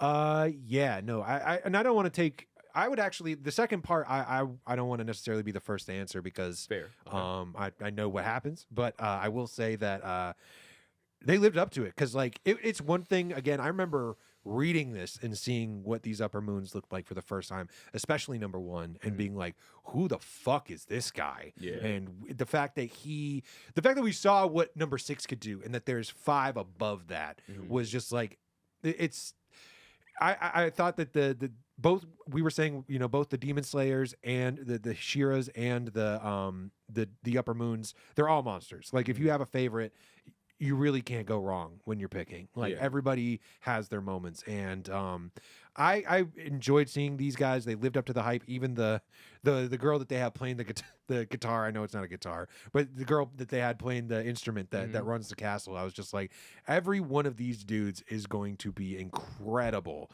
when we see them get down to business. They are all dangerous. They are all monsters, and like even the ones like that, it's like, ooh, I don't know if he's gonna be about it. Like, man, like, because I will say number 4, like I remember reading reading this the first time. I'm just like, who is this dude that keeps cowering and just like, is he going to be a problem? He will be a problem. He will be a problem. So I thought they lived up to the hype. Absolutely. All right, so let's go into the people that don't know as much as we do. What was your first impressions, and who were you most excited to see, Brennan? First impressions are the character designs are dope. I hadn't seen any of them. Oh, so this is the first time you ever seen even? Because go ahead. Yeah, anybody that hadn't been in the anime yet, I hadn't seen yet. Gotcha. Doma was in it. In the what? Doma, sort of real quick, I think. Real quick at the end of the Entertainment Doma did, District. very quickly. Yeah. Number When he was 2. six. Yeah, he was number 6, and then now he's number 2. Yeah. So I remember him. So he's cool. Yeah. I actually the 2 that I really want to see is number 1 and him.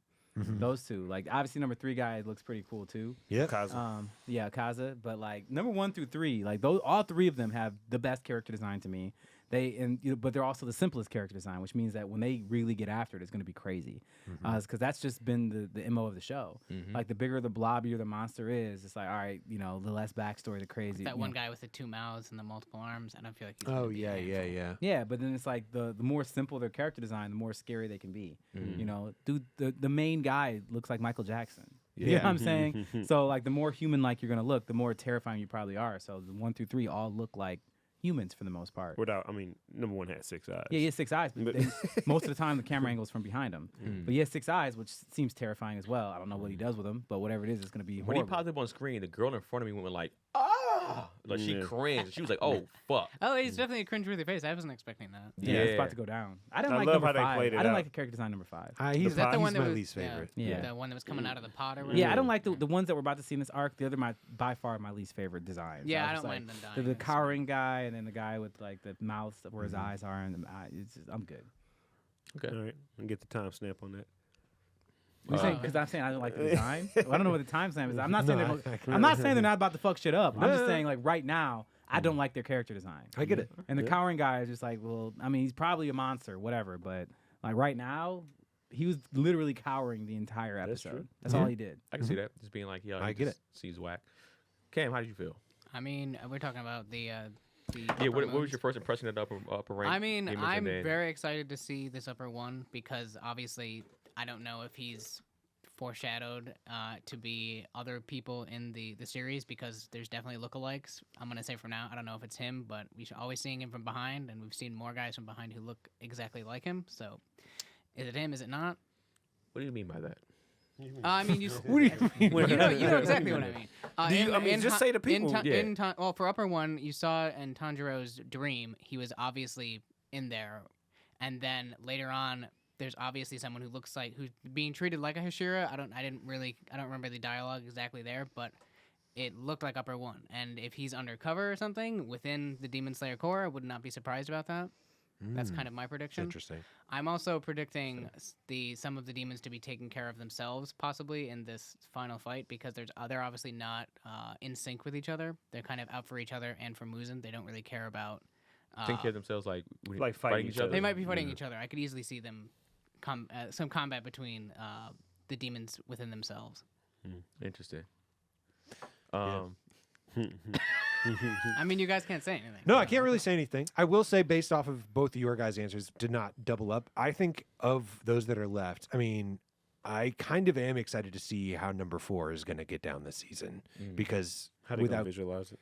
Well, yeah, how are they going to visualize Which number's that? number 4? Is it the cowering guy? The cowering guy. Without getting into too many spoilers, there are some levels to what that guy can do. Yes. That I think will be very interesting to see animated. That's all I will say. Yeah, for me, I like whenever he's talking about something, trying not to get spoiled, he never looks me in the eyes. No. He never does. Not He just looking like at stares anyone. off into the distance. Like, I'm just going to say this. I just say, I mean, I just love Akaza, man. I love Akaza. Akaza's super Yeah. dope. Yeah, I'm trying to stay away from you guys because number 1 is fire. Number 1 is fire. Number 2 is dope. I already think know who Akaza Ice to is gonna me pick. feels like the most multi-dimensional, if that makes sense. Yeah, I mean, I know who Ice is going to pick, but number 3 is, I think, probably one of my favorite. I just think he's just no fucking joke. That's all I can say. He's just no joke, and he's the third. Yeah, because that's the thing. He's no joke, and number 1 and number 2 are treating him like a joke. Yes. They're both just like, whatever, man. Just chill out. I mean, he's been a demon longer than Doma. Yeah. And he's like, yeah, I'm coming to kill you to number 1. Number 1's just like, all right, bro, I'm ready, but Whenever you want it. trust, man, Ice. Oh, I mean, you already know. My favorite Upper Moon at number 2. Like, Doma's a fucking... I'm so excited Jesus to see Christ. him get. I just love his personality. He kind of reminds me of Prince for some reason. Just like he just got that like, y'all want some pancakes energy, like like After I beat you want some pancakes? yeah, like.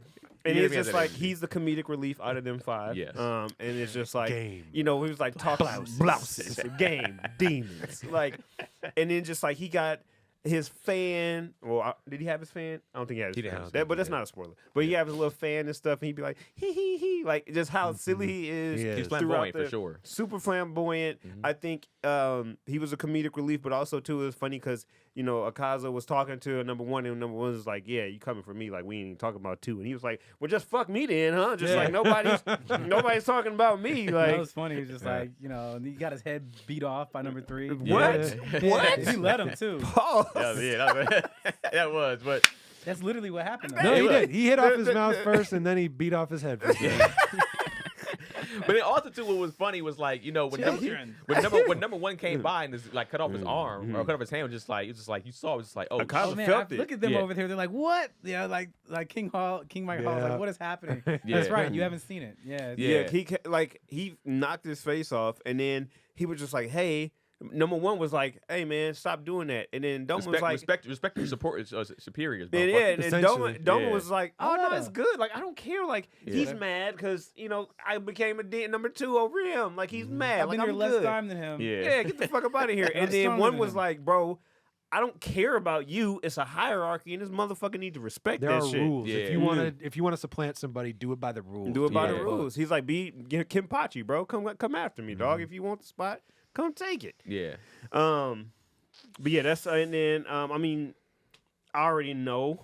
None of y'all I said just nothing wanted- about number 5, so I guess number 5 is not really worth. Nah. Number 5 that's the one in the pot. I mean, he's stronger than 6 for He's sure. number 5. He's a problem. I mean, he's gonna get vicious. his. I mean, you'll see. But You'll yeah, see. Yeah. you'll see. Don't But wanna I say think in the much. grand scheme of things, how Doma goes about stuff is fucking nuts. Dome is number 4. He's number 2. That's it. Okay. Doma. Yeah, That's my guy. like he's they're all dogs, but then there's going to be a different level of dogness. and the thing later on. about it is, and Keenan and I was talking about this. The level between 4 and 5 to Akaza is massive. Yes. The level between 3 and Akaza and Doma is catastrophic. The difference between 2 and 1 is astronomical. I don't know what's the other word. Do you and agree with these things? and then 1 to Muzan is fucking out of here. It's not even close. Like the jump of power.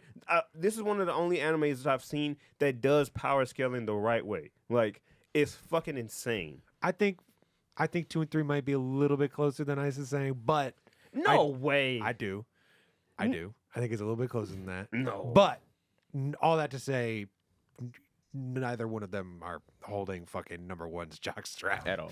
You think 2 and 3 are close? I think if it was, it'll be 3, 2, and then Then- 1 is at the seal. Yeah, number 1 is Past the somewhere ceiling. else. Yeah. Yeah. But you think damn. Akaza Yeah. has a chance to get number 2 up out of there if they went down, got down to it? No.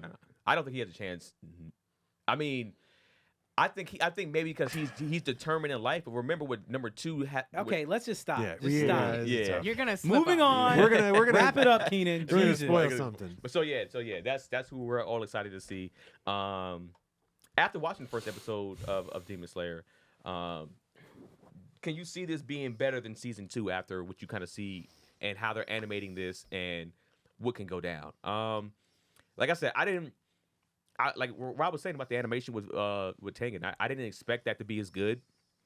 It was incredible. The fight scene was incredible, and I read what's coming up now and these fight scenes that's coming up and who's battling. If they animate this shit even better, it's probably going to feel like it's better. Now, is it going to be from a story perspective? Maybe actually for what has to. I mean, I think it really just depends, man. Like how they're going to like. Because from a story perspective, now that I'm thinking about it, and I can't say something because I'll spoil what the fuck I was saying. Right. But there is some things that kind of happen here that's actually important in this arc. I guess I can talk about it to you 3 off screen. Yeah. But like, yeah, I'm just like, okay, I forgot about that. Yeah. Oh, that's kind of important here. So if this is animated from when they get down, Yeah. because they gonna get down, They are going to get and down. it's a couple of them Come getting down. on, let's get down. So it's going to be fire. So I think it does have the potential to be better than season 2. But if it's not, it'll be these are going to be definitely very, very close. And interchangeable. If you might like this is Shearer more than this is Shearer, so you like this fight better because of that. Yeah, Sure. That's how I feel. Newbies, I would go to you guys, I guess. How do you feel, Brennan? I mean, I don't really feel like I have an opinion because it's like I don't really know what's about to happen. Animation looked pretty damn similar to season 2 thus far. Really? I mean, nothing really happened. We didn't like really see a whole lot. They we didn't didn't really. see it, but Animation? there wasn't like I Between saw a season 3 huge jump in season animation wait, just off season that. 3 and season 2. Yeah. Wait, and watching what the you saw, final what did fight you see? in the 4K shit versus watching them talk in a castle that they fell through. Besides and then the go to castle they fell Swordsmith through, what else did you see? Besides what them going ham on the animation, besides one of a great display of animation. I mean, it was- how the rest I of didn't. I didn't. I mean, I'm just gonna. I'm not gonna just pretend like I saw something that you over here saying you saw. I didn't. For me, it looks like Demon It didn't Slayer. look worse. It No, didn't look that worse at all. It castle. looked as That good. castle was It looked cool and all, fucking. but for me, but for It me, wasn't even a cool I'd look. seen It the was, castle before, so I guess So- maybe my brain was like already like I've seen this, so like I wasn't maybe picking on any like the minute Nah, details I- they may have changed. That But I was feel nuts. like detailed and visually good. how that castle and how they It through was- that it castle. wasn't even I was close. like, how did you even draw this? How long does this take? Yeah. That seemed nuts to me. Yeah, that was nuts. I might give you the back half, but that Yeah. part in particular with Akaza, it wasn't even close to anything season 2 did.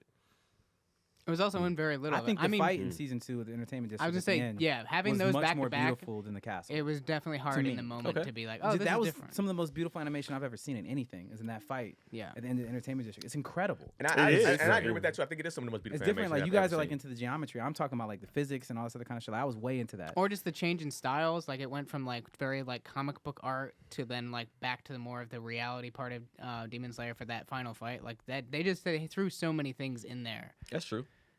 All right. So But I'm saying, all I'm saying is I wasn't looking for what you were looking for, and so in that space I didn't see it. So it wasn't so discernibly different that I'm like, this animation is so much better. It's like if it's 10% better of something that's already the best that we've seen, how you really gotta be looking forward to see it. Yeah. And so 10% for is me, a big margin increase. I mean, it depends. You know, if Yeah, you're, but if being you're, back to back, like that was the height of the entertainment district versus like The I'm sure that's beginning not of the this. height of the animation of this No, new I season. know. I hope No. that's kind of what I'm saying. Is like this was Right. the best of that last season, which was insane. It was insane. And then the beginning of this, which was like really calm, Fair to point. be honest. Those And fair so for points. me, I'm like, I'm interested in in what's gonna happen, but I'm like, I'm like I said, it was a setup episode, so I'm like, all right, whatever. I've It got is. high expectations because of how good season 2 was based off of my seeing of season 1. So like the expectation is definitely high, and they said it's gonna deliver. So Yeah. Rob. Yeah. Sorry, can you remind me of the question? After watching the first episode of Demon Slayer, do you see it? My bad. Possibly being better. Do I see it being better? I think it could be, which I didn't think I necessarily thought before coming into this. And I think what made me feel like that is what I was saying previously, where I think the elevation of what they did and taking the entertainment district from the page to the screen was such that, like, I think if they do that with the Swordsmith Village, I may end up liking it more than I thought I would have. Yeah. So I think it could be, especially when we get into when it goes where it's going to go. We have, I think, we don't have necessarily the usual cast on the table. Obviously, Zenitsu and Inosuke are out doing their own thing, but with the combination of, obviously Tanjiro will have his moments because of it's Tanjiro, it's his show. But like between Barely. between Genya, the Love of Shira, and the Miss Shira, I think we're gonna and the two upper moons that are coming. We there's going to be a lot of really interesting new styles that we haven't seen before. Like, granted, like seeing the end of that entertainment district, it's great, but we've seen clap and flash from Zenitsu a lot at this point. We've seen Inosuke do his thing a lot. Yep. And So so, that we're was going to smart, get some too. very new things coming up in this in Yes. this arc. Very true. Ice. It's really gonna come down to the animation and how much they can make us make me feel more than what I felt reading it. I think this is, we both, all three of us, kind of say that this is, one of the lulls, quote unquote. But a lull comparing itself to the other seasons and the other fights. But I think if they're able to animate it to the level that they animated the second season, or even better, like they did in that Infinity Palace episode, part of it, I think what they can bring and what 4 and 5 can do visually, and let's not forget they can really get loose with the mist pillar and what he's able to do and how he how the mist looks on screen. Yeah. The love pillar, how the love pillar can look on screen, and how her sword is, which I won't say, but like her sword can do some crazy things. So it all comes down to how they animate that. Yep. And no matter how many times I see it, Tanjiro's fire breathing or style and stuff, those sword strikes are fucking dope. Yeah. That's always, I will never get tired of seeing Tanjiro do that. And I think anytime that's on screen, that's really dope to see. So if they add the new visual effects with what they can do or what's on the page, it can be nuts. But I think that would be the one that make it better. So I can't see it I'm being hoping better. they do a power scale thing where like Tanjiro can run into a demon that he fought before. And it's like he struggled with before, which even though he already killed them all, it's like kind of like what happened with My Hero Academia. Yeah, I see what you mean. It's just like the big thing, like the blob thing he killed on top of the mountain under training, and he just sees, like, that. Yeah. You know what I'm saying? Like, Doesn't even blink for real. Just it's over. Yeah. yeah, that'd be cool. All right. Last question. Would you want to watch every episode in the theater after seeing these episodes in the theater? No. Nice. Of course. I would. I don't know how I'm going to watch this on my phone and or TV moving forward. I don't, like, after having that experience with 3 your episodes. phone is a disservice, period. But I'm just saying, overall, even on my TV, even if he's like, here's a 75-inch liquid 4K TV, and it's just like, okay, this is cool. But, like, that in-theater experience, even something, again, for something that I knew was coming, I knew Tanjiro was going to get his fingers broken. I knew that the sound Hashira was going to be fighting the sound, hearing the sound. I knew all of that was coming, but to see and hear that in that surround sound, give me every single episode. If it's 12, if it's 24, if you gave me the whole rest of the season, if they said you got to go to, I think the only reason why I wouldn't want to do it is the inconvenience of having to go to a theater every week. Yeah. I think that would be Outside of that. the only thing. If somebody said I can duplicate this experience for you at the crib, give me it every, what did it come out, Sundays it was? Every Sunday morning, give me that experience. I will wake up, I will make my snacks or whatever needs to be done to be there to see it in the theater. Rob? Yeah, I mean, I really enjoyed the experience. It does make me think like, oh, maybe I should get like an Oculus or something, some really nice headphones, try and replicate that experience as much as I can. But you're right. Outside of the inconvenience of having to trek to the theater, I mean, having that surround sound and that level of visuals up on the screen, like, yeah, you it's not one of those things like there's definitely shit that I've seen on TV. It gets put up on a big screen. It's like this wasn't meant to be seen this large. Right. This does not have that problem at all. So I would love to see it. I mean, if this were something where it's just like, hey, come down to the theater. There, we got like a 5-hour Demon Slayer movie, and it's the Swordsmith Village arc. I'm like, fuck it, let's go. I'm down. Yeah, I mean, because there's not much filler in this show like that. So I would definitely, for me, it would be more for the people. Yeah. Like the people were hyped when some people came on the screen, the way they reacted, the way they were screaming. Anytime they showed a pillar, they went nuts. Yes. Like fucking ape shit. Yeah. And It's like a that Marvel premiere. Yeah. So that to me is the type of energy. If I'm watching that type of show, and especially if they're getting down, that's going to make the experience, and that's probably why. It's probably from some of that, just watching that, it's like that experience right there is what made this probably better than, and even watching it being like, oh, this could probably be better than season, whatever. Yeah, too. Yeah. It's because of the people. The people were super, super hyped. So having that for every episode, especially when they're fighting and stuff is happening, exciting things, and them screaming at the top of their lungs and being like, no, the emotion of up and downs. Yeah. I would love that. You know what? I didn't even think about that. I was just that. thinking that at myself watching it in the theater. I didn't even think about the experience of having other people. And even, too, what kind of caught me off guard is, like, people were cheering for Akaza. Like, when Akaza pulled up on the screen, people lost it. They did. And I was like, he killed one of our favorite, almost everybody's favorite pillar up until that Yeah, point. because Rengoku got a big cheer, too. They fucking lost it for Rengoku, but then the cheer for the person that got him out of here, too, is hilarious. It's like, Yeah. Brennan? I mean, I agree with what I said. Like, it would be dope. I think it would be dope if they did, like, part 1, part 2. You can go see the movie of it kind of thing. After the season comes out, because I would go. I would go if they're like, all right, first 2 hours of this season, you can go watch it not on this day, and the second part you can watch on this day in the theater. I'd, get really high and be out there, man. It'd be great. Would you watch it? Would you watch the show first at home if they had it on, and then be like, no, all right. I mean, I'm all about convenience. I'm gonna watch the show on my TV at home. Like every week when it comes out, I'm not going to a theater every single week for it to come out. I'm just not doing that. But like when it comes to like experiencing in the theater, I think it's worth it. But I'm not gonna go out of my way to do it. I do feel like you'll be like, all right, was this kind of more of an episode that doesn't have a lot of action? I'm staying at home. But I feel like if you were like, yo, Nope. they're about to get out.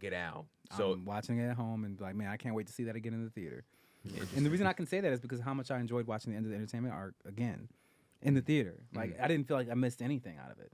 Yeah. Like nothing. Like you said, the fingers got broke. I was in it. So for me, I think it'll be the same thing again. Yeah. Do that make you guys want to? Is there any animes that come to mind that y'all want to see in that space? in the theater? Yeah, the theater. Yeah. I mean, Dragon Ball when he does it, and I love it. They do a good job.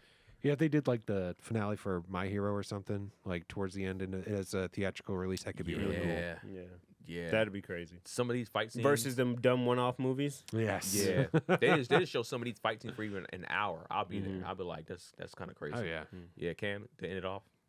Oh yeah, I mean, I watching the Entertainment District on my projector at home. Actually, I think that gives it definitely a different vibe, and plus the screen's quite big, so like that already was awe-inspiring. But then seeing it again, just how much more You have a beautiful 4K projector?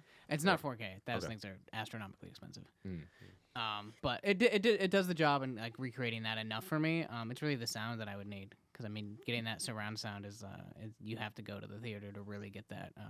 You're buying them at home. You can buy them, but it's going to be pretty expensive too. Exactly. Yeah. Need it. All right, so let's give our likes and dislikes for the experience or these two episodes. Brennan, I mean, I kind of already said most of it. Like I like that we score, saw. I guess. Yeah, I'd say my score for this is 75. The greatest fucking anime podcast in the entire world. I feel like he just remembered. Yeah, I know, right? It's coming at some point. That was Yeah. it, 7,500. 75. Ice. It was great. I think the ambiance of it all, like I said, the little execution had a couple misses, but all in all, the experience was great. It did run a little long, but it's one of those things of like, the first is sour, then it's sweet in situations where it's like it got a little sour because it ran a little long, but once the main event came, I was in it. I was happy I was there. It was worth those couple hours. Yeah, we could have went and ate. Yeah, we could have went and did those other things, but we were there and it was fun. And just having the crowd respond and being there and just like having that total experience was great. So I'm gonna give it 8,200. I think those, because it's hard for me to separate that experience from what I watched. I think I encompass all of that together, and I think that was a great experience for me. I know you guys said y'all didn't see it, but that opening scene to open up a third season like that with the Kaza, with him going through the Infinity Palace and the animation for that scene and how well that was animated, the sounds of that, the colors, I think all of that encompassing with the new demons, with seeing all the upper moons, seeing their dynamics, seeing that they don't get along, seeing how they interact with each other. I think, and and Keenan and I were talking about this too. I forgot how funny Demon Slayer is. Demon Slayer is fucking hilarious. Yes, it is. Yeah. That back half of the new of season 3 was carried by the comedy because nothing really happened. Tanjiro woke up and then he went to the village, but the comedy of Inosuke being up in the ceiling, Zenitsu on a mission crying, him getting a bloody nose from freaking him swimming in the hot spring and Nezuko swimming in the hot spring, all of those things, the sword family people with the little mask and stuff, all of that was like, I was sitting back, it's like, because coming into this, I had Mob and Jujutsu Kaisen as like the funniest anime out, but season 3 really made me reflect and be like, damn, maybe being on the ceiling made me. I laughed when I read that. Yeah. And I knew that was coming. I'm like, I'm excited for that. That's hilarious because he's So like, dumb. well, am I seeing things? Because Must be a hallucination. And he's just up there, just like, looks staring down at him. and then him like, oh, I came out of the coma a week before you did. I'm stronger than you. Bow to your leader. Like all of that stuff, knowing those characters and seeing them continue to be these characters in the third season, and how well that's written is amazing. Right. Yeah. Rob. Yeah, I don't have too much to add. I really enjoyed the experience overall. It did make me excited for what's coming with the third season. My biggest disappointment is having to wait until April to get it because, I mean, at this point, you guys know how Demon Slayer works. You're running downhill, and once you start going, like, your legs just take over, and that's where we're going with this. I think we've got... I mean, there's still going to be some stuff on the way before we get to it, but... a lot of the slow setup stuff is behind us, and we're building towards the drama. We're building towards the action, and when it gets here, I'm very much looking forward to it. The event was very cool. I'm glad I got to go to it. 7,800. Yeah, I just hit it with an 8,000 strong. I agree with everything everybody said about it being a little too long, but like once it got to it, what I wanted to see when we came here for, I was loving it. I loved every single second of it. I loved the crowd. The crowd reactions would made everything even more over the top and better. Yep. That's crazy. I got the highest number. Yeah. So I mean, yeah, I'm excited to see it. I'm with Rob too. Like we're here now, and once this shit starts to go, there's pretty much no stopping. They're gonna get active, and I think it's gonna be. I am confident that it's gonna be animated beautifully. So yeah. Yeah. Oh, one thing I will is I'm thinking about this, hearing Brendan talk. You were disappointed in the train movie too. Yeah. You have been met with a few disappointments in the show that you said was going to be the greatest. Mm-hmm. It's because I held it to the standard of being the greatest of all time. So anything that falls short of that standard for me is going to be disappointing. So yeah. Interesting. Yeah. I mean, and we went with the train. I think with that, it was amazing. But I think we all agreed that it was longer than we kind of thought it was going to be. Mm-hmm. But besides that, when it was time to go get it, it got it. Yep. So all right, that closes that out. Next week we will be continuing on with Gurren Lagann, and this is the Kill show too. No, next keep going or not? Yep, next week. Oh yeah, I guess so. It's the Kill episode. So yeah, we'll be deciding thumbs up and thumbs down. And we're gonna keep going with that show, and then also the next 2 episodes of My Hero Academia. Has anybody watched anything for My Hero? You have. Yeah, I watched this last week's caught up. episode. You're all caught up. Yep. You got I mean, what they got? You said one more. There's one more this weekend. Okay, cool. Okay, yeah, I haven't watched anything yet. So I'm excited. Yeah, man, drop your handles so we can get up out of here. Some very cool stuff happening with My Hero. Go ahead, Ice. Ice McGowan on everything. All the stuff that I said I was going to drop is out. I have a new show with my dog, Roxy Hayes, called Presidential Fitness. We're seeing if historical figures can pass the presidential fitness test. And so we kind of go through their history and their stature and see based on those facts, can they do it? We got the episode that, by the time that you guys hear this, we'll have 2 episodes out, Andrew Jackson and Teddy Roosevelt. And then those are seeing it. Teddy Roosevelt drops tomorrow. So pull up on that. And then I also have some new content where I go behind the scenes on some of my favorite movies and kind of go talk about those. And then I just got a bunch of other content coming with shorts as well. So pull up on that YouTube for sure. Brennan, anything? Just Brennan produces on the ground. Stickman Studios for Killer Cam over there, Rob. Yeah, just do my usual shout out / recommendation. I would say the thing I'm watching right now that I think people should check out is Physical 100 on Netflix. I'm watching that. It's a pretty dope show. What is it? Are you I'm only a finished? few episodes in. What is it? I've only watched like the first 3 episodes. It's like, it feels like a real life like anime tournament in some ways, where it's a South Korean show. Yeah. They gathered 100 people that are all just fucking built and ripped and shredded. Men and women, yep. Men and women, like they mostly everybody's Is it South real? Korean. Yeah, Yeah, it's it's real. real. It's a real reality competition television show. And most of the people are from South Korea, but there's a couple Americans in there. There's a German guy in there. But what's black interesting is, and they're like essentially which physique is the best one, and so they all have to go through these different physical challenges that are elimination challenges.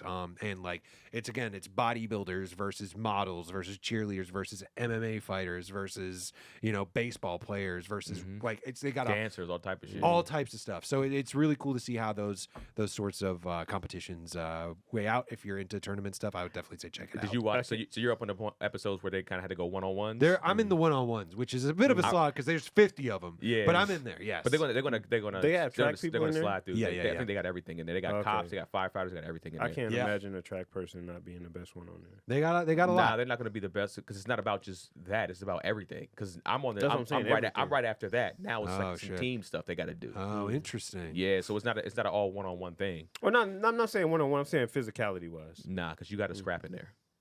That don't mean the track person gonna know how to get down. So it's like that's where they're kind of doing that now. And the ones that you're watching, it's kind of like they're They are somewhat throwing each other around. Yeah, there's- literally, some big dudes are throwing some little dudes. They're like, I think I could beat him with my speed, and then big dude just no, Yeah, just because you pretty much picks choose. them up. And, The guys that were like that one or got the chance, they'd be like, I'm choosing you. So a big guy would be like, I'm gonna choose a woman. They'll be That like, happened a couple times. I'm choosing you. Yeah, I'm here to win. I don't give a shit. Yeah. So Hey, get it how you live. get you up out of here. So yeah, man. Me, Keenan Bacon on everything. Make sure if you want tickets to Bonfire Stories, hit that link in the bio. Bonfire Stories. If you are in the LA area, please come through. Please Hottest come comedy through. show out on the planet. And yeah, man, we'll see you guys next week on another episode of Animeshun. We are out. Peace. And so anime was solved forever.